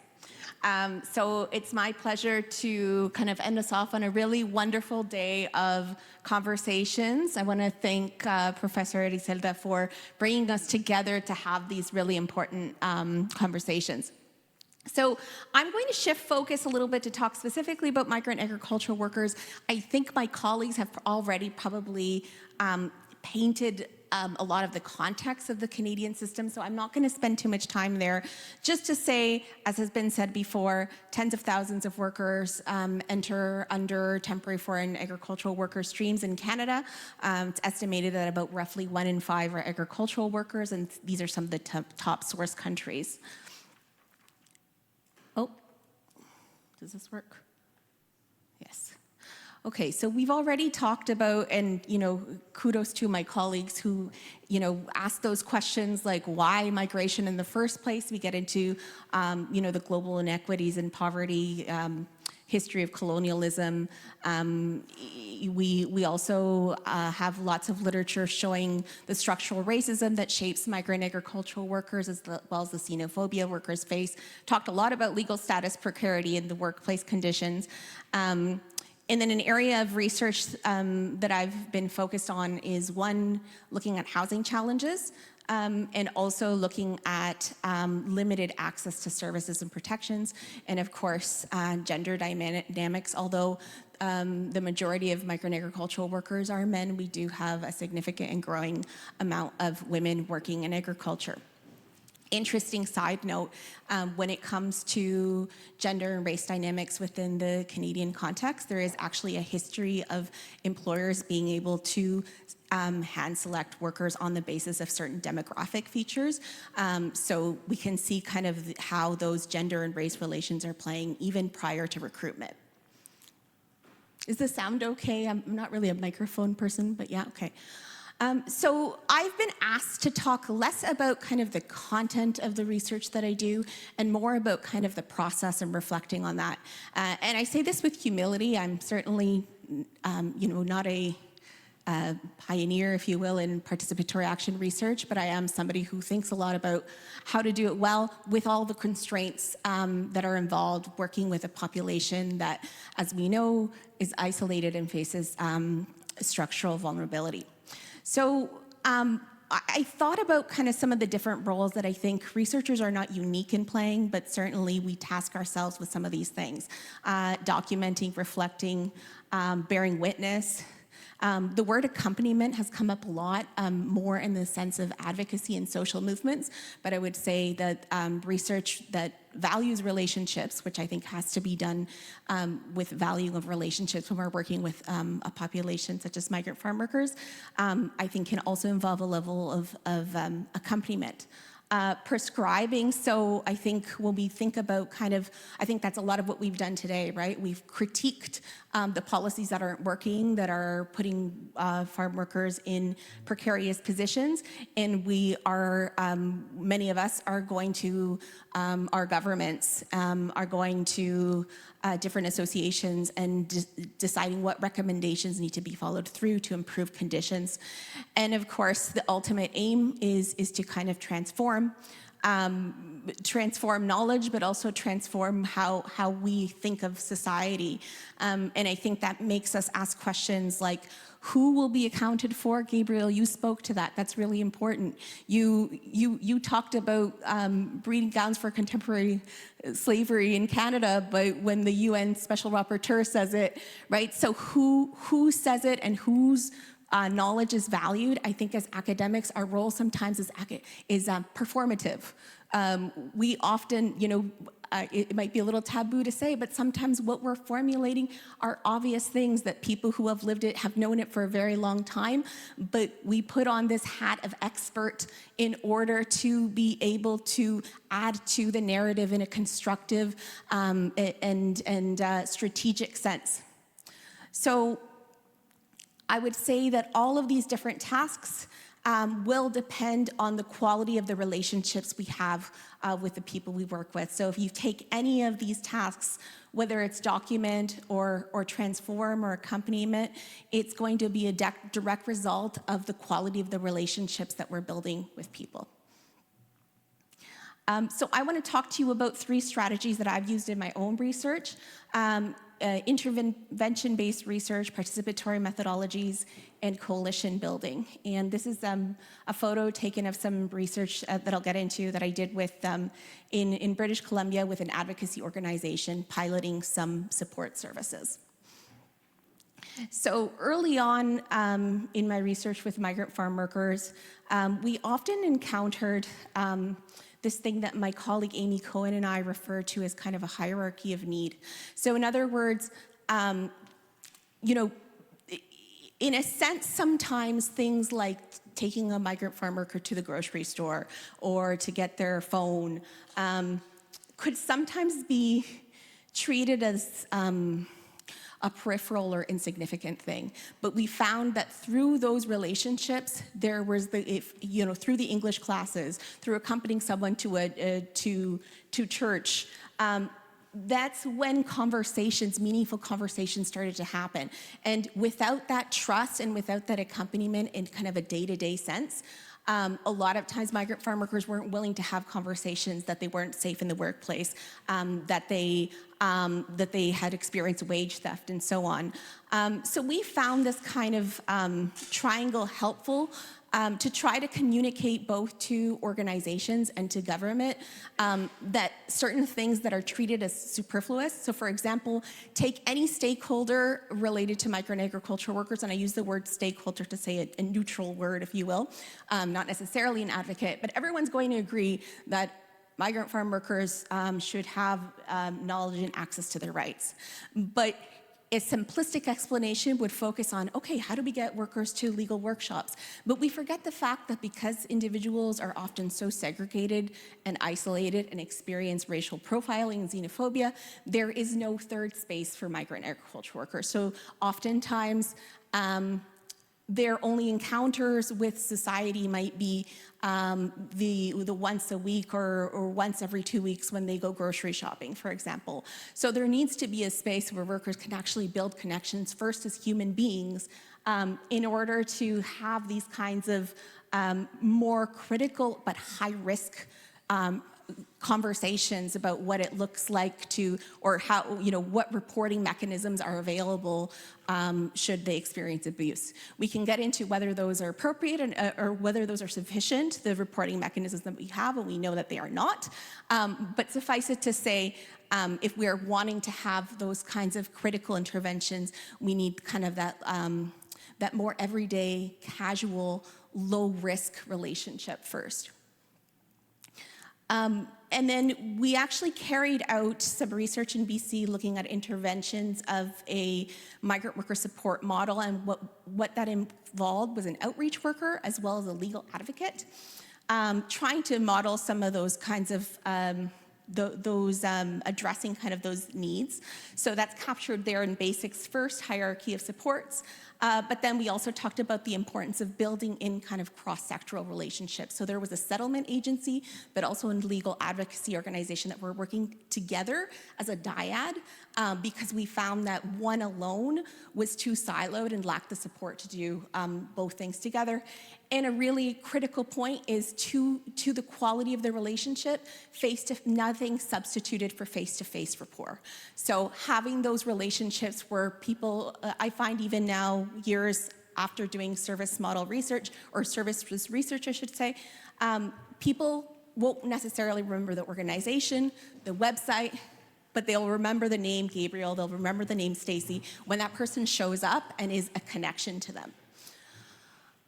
So here are just some examples of what we found was effective of this intervention work. So you can see here the difference within the year of people who said, yes, I know who to contact to get help with translation, and I know who to contact to get help with translation. So those very basic, immediate kind of getting through the door, but essential to all those other kind of more critical intervention points. So secondly, I want to talk about, I feel like I'm losing the crowd here. I don't want to, I know that I'm last and we got, how are people feeling? Like, I can try to make it like a 5-minute crash course here. A lot of the research that I do is modeled on some doctoral research that I did in a very different setting, looking at working with an indigenous community within Guatemalan context, which is my ancestry as well. And what we found doing that work, trying to kind of model and maintain kind of a collective ethic, which is very important to the community, is that we had to kind of make our analysis explicit and make our action planning explicit. So this was the process we kind of followed. There was a direct relationship and kind of an iterative design between, is this what you mean and what should we do about it? And I think this is a process that I invite you all to think about what this might look like in your own work, is not knowledge for the sake of knowledge, but given the high accountability and the high risk of the groups that we're working with, knowledge for what purpose and how can we action that knowledge. And if the knowledge is otherwise interesting, perhaps it becomes more peripheral to our efforts, so we kind of keep that focus on the praxis.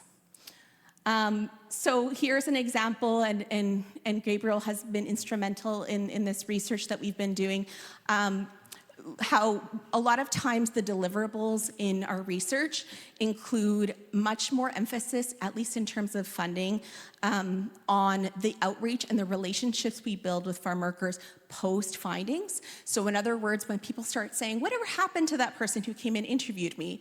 Well, that person's knocking on your door, coming to festivals, coming to events, handing out flyers. Usually we have kind of a water bottle with our logo, right? So usually some type of, and it may seem very simple in a sense, but it's something tangible that people can remember, that we are kind of invested in the work that we're doing.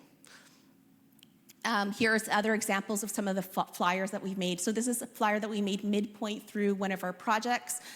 We'd interviewed about 100 migrant farm workers at that time, and we wanted to provide an opportunity for further feedback. So lots of side of the desk conversations, not actual side of the desk, side of the festival conversations where people would say absolutely, and oftentimes would reinforce what we had found, which was really encouraging for us to know that we were kind of moving in the right direction. Lastly, I wanted to talk about kind of coalition building. So my colleagues here in Canada are very familiar with the example I'm going to give. But I found through my work, especially transitioning from the British Columbia context that was very different to the Ontario context, where there were a lot of different actors, many more actors, but not always with the same strategies or kind of ideologies in mind. I transitioned some of my work to think a little bit more about how we could work in closer coalition with different people involved. And at the heart of it, we wanted to keep kind of migrant farm workers' perspectives. But it was so helpful to try to leverage the different perspectives of different people in kind of working towards that goal. So one coalition that was built was the Migrant Worker Health Expert Working Group. This group formed right kind of within months of COVID-19, because many academics who'd been working on this topic were well aware that because of the congregate housing that migrant farm workers are housed in, that they would be particularly susceptible to COVID-19, and we tried to do some advocacy. We focused first on local health units, and sadly, all the local health units were referring us to a federal government flyer designed for employers, where employers were delegated as healthcare workers, basically. I'm being simplistic here, but they were basically delegated the responsibility of gatekeeping migrant farm workers' health. So we thought, okay, now we're gonna have to go to the federal government. And so a lot of policy work has been done around there. Here's an example, a colleague of mine, Annalise Wheeler, who did a presentation to the Senate Standing Committee.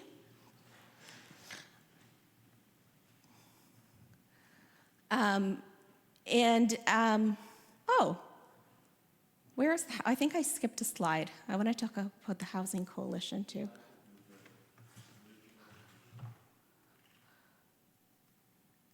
Weird. Okay, I thought I was going to talk about the guidance document too, but I guess I didn't have it. Maybe I'll use my words instead of the visuals. So, and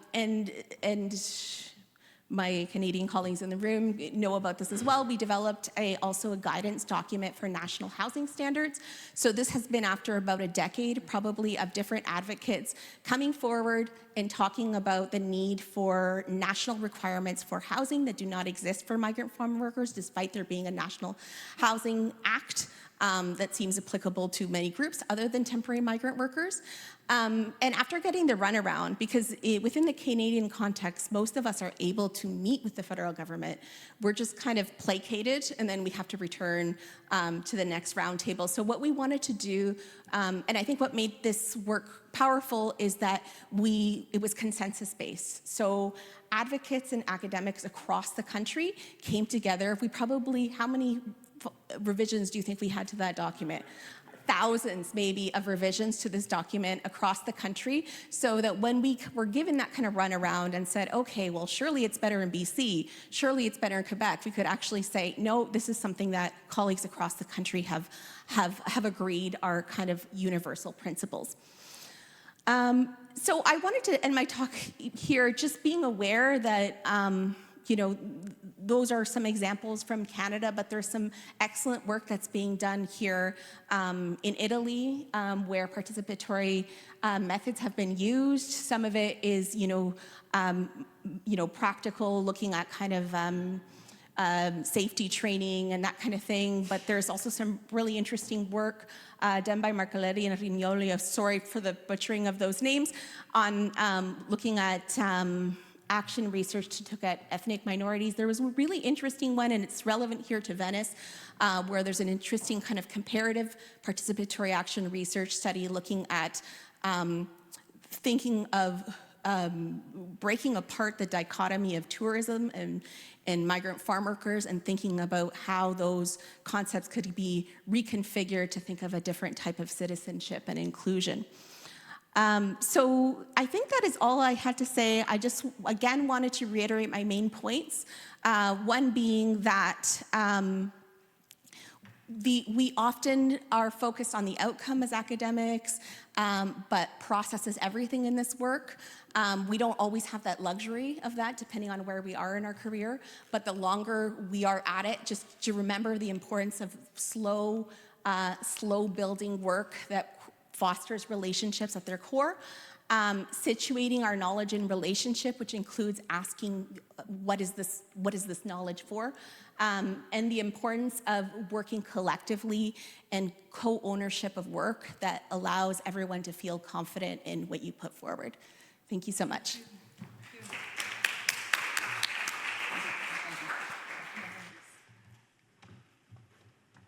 Thank you, Susanna. You guided us today to the core question, what of the panel, but also connected to the first panel, what if each of us can do and how to do it. So thank you also for the examples that you shared. Now I would say that we are proceeding towards the conclusion of this day. So I will leave the floor for questions, any suggestion also concerning the research that was presented this morning. So the floor is yours. We can take this, unfortunately, 10 to 15 minutes, but I hope that we will be able to take some questions. Thank you. Hi, thank you. Well, it's more a comment that I think is important for us as a group thinking about migrant farm workers and their rights. It's the fact, and I think it's forgotten both in Canada and in Italy. And I think it's important for myself to remind it, to myself, but also to everyone. It's that we kind of often associate migrant farm workers with seasonal work or temporary work. And obviously, having precarious employment and precarious legal status means that they are always fighting and working for more stability. And I think we forgot that across history, the moment when an agriculture worker got citizenship or permanent legal status, they often were able to really do circular migration. But I mean, in a sense that having, a permanent status can actually facilitate circular migration and maybe temporary migration. And so I think there's a dichotomy that we still have in our mind about the fact that farm work is temporary or seasonal, and or that that migrants that are here and permanent status would mean that they would stay here forever. But I think we need to break that to kind of push so that farm work, specifically farm work, should give access to citizenship or permanent status to facilitate the free flow across countries. And when I say that, I'm thinking about specifically Italians and Spanish workers. After the World War, they were going in Germany and in Switzerland and elsewhere. But the Turkish people who didn't have permanent status were stuck in Germany instead of being able to go back and come back, as economy and season, were going around. And same thing with Mexican workers in US and in Canada. There was some circular migration, but the moment they lost and they have to become precarious in their legal status, they were stuck and had to stay forever in a country. And I think we need to push for more freedom in terms of being able to quit and leave the country, and that is only possible when you have permanent status. And so, yeah, I think there's still this association with precarious migration. It's gonna be temporary. Well, it's not actually, and it's when you have permanent status and citizenship that you can actually maybe be temporary or circular or even move around in a third country.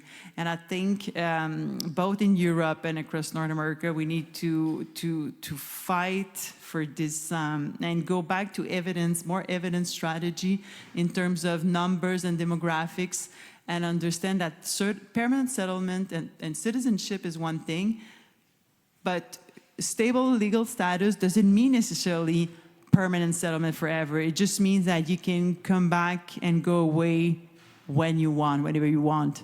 And in terms of farm work, that could means facilitate circular migration, but in a free and with liberty and not being a forced kind of circular migration, forced labor. So that was just a comment that I think is important.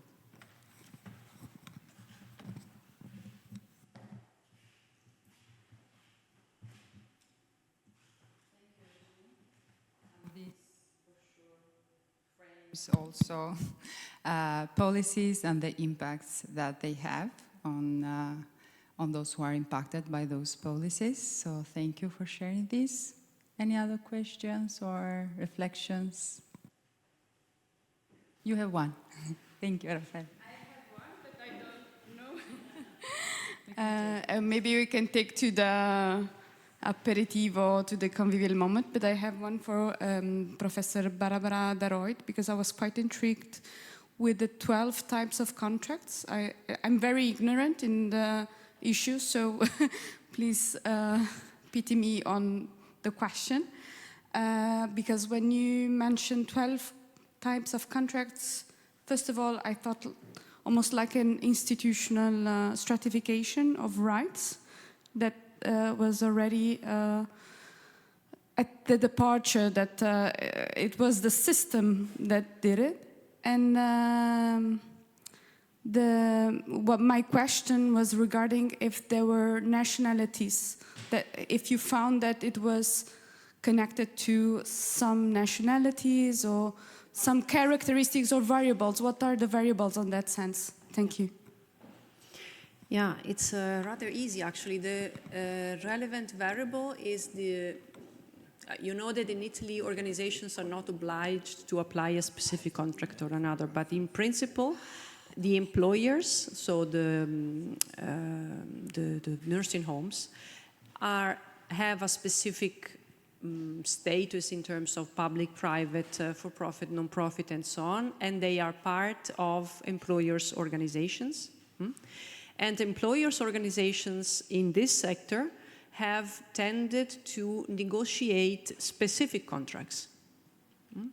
So it's the application of a specific contract is not linked to the profile of the worker, but to the profile of the organization, okay? And the interesting thing there is that obviously, traditionally, employers, so these providers, tended, well, this is not the case for public organizations because it's not a contract, there isn't a direct negotiation, we know that. But traditionally, these employers' organizations or groups of employers had an interest, an economic interest in negotiating working conditions that would lower the cost of labor. This is very clear because it's mathematics in a way. Since this is a sector which is very strongly labor intensive, the cost of labor has a direct and very strong impact on the cost of the service. Public funding is limited, so if the cost of your service is too high, the fees that you're asking the clients, so to say, are very high, which means that people would go to another place, okay? So the entire strategy of the employers up to a certain time was lowering the costs of labor and therefore negotiating separate specific contracts. And this is the case for profit organizations, non-profit organizations, including cooperatives. Cooperatives have been resisting in this market because they were the cheapest option, bluntly said, okay? If I say things like this in another kind of audience, I run the risk of being, you know, insulted, but bluntly said, that's the case. Are you going to record this? Well, no, I'm kidding. It's okay. What is happening, and when I'm saying costs, it's not only about the wages, because that's not the only thing. The thing is how, to what extent you can call workers whenever you need them and be sure that they run, for instance. You know, work day, sick days, how much you pay for the extra days of work, and so on. Anyway, and also other things, security, you know, training, and these kinds of obligations, which have an impact on costs, of course. So, but the interesting thing is that, as I was saying before, starting from a certain time, there has been an increasing, a rise in shortages. So these organizations have a hard time keeping workers. They have a hard time finding them and retaining them. And what we observe right now is that workers, when they can, they move from organizations that pay the least or that propose the worst working conditions to intermediate ones, and the best they can do is get to public organizations, which are the most protective in a way, and when they're tired of that as well, because it's also very pressuring, they try and go to the healthcare sector. That's another contract again. So since the rise of the shortages, having too low costs has become a problem because you cannot retain the workers. So the last renegotiations of the employment contracts have seen a rise, a quite significant rise in wages and also other aspects of contracts in an attempt to keep these workers.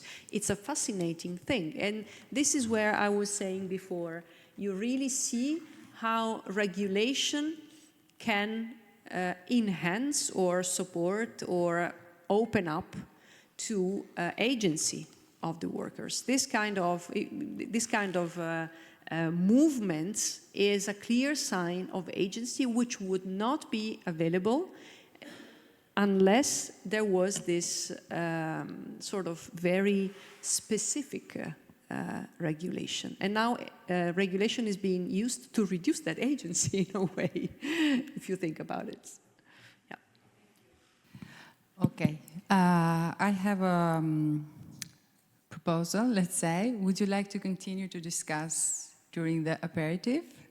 And I have to conclude, which is the thing that I'm not good at. I'm good at opening and continuing to explore, but not good at concluding. But I wanted to say two things. First of all, thank you to each of you, because all your suggestions and all the experiences and the practices you share, we will try, me and Raffaella in this moment, to integrate with what we are already doing. And I really hope we will have further occasions and possibilities to continue to share on these results and to continue to conversate. And on the other side, I hope it was also useful for you to build relationships, as was also mentioned from Susanna, as it relates to relationships in the research field, but also relationships among us, which are important if we want to be supportive, no? At the same time. And a last word, we have a winner for the book. The lottery was done, and we didn't notice anything, so they were really brave. We had a lottery about a book. Maybe you lost this, because Gabriel, yeah. I was here, yes. Ah, you were already here. So, are you ready? The winner is Dario Bellucci. Belluccio, scusami Dario, sono stanca. Hai vinto il libro. Grazie, Gabriel. Thank you. Yeah, I think it's important. Thank you. Okay.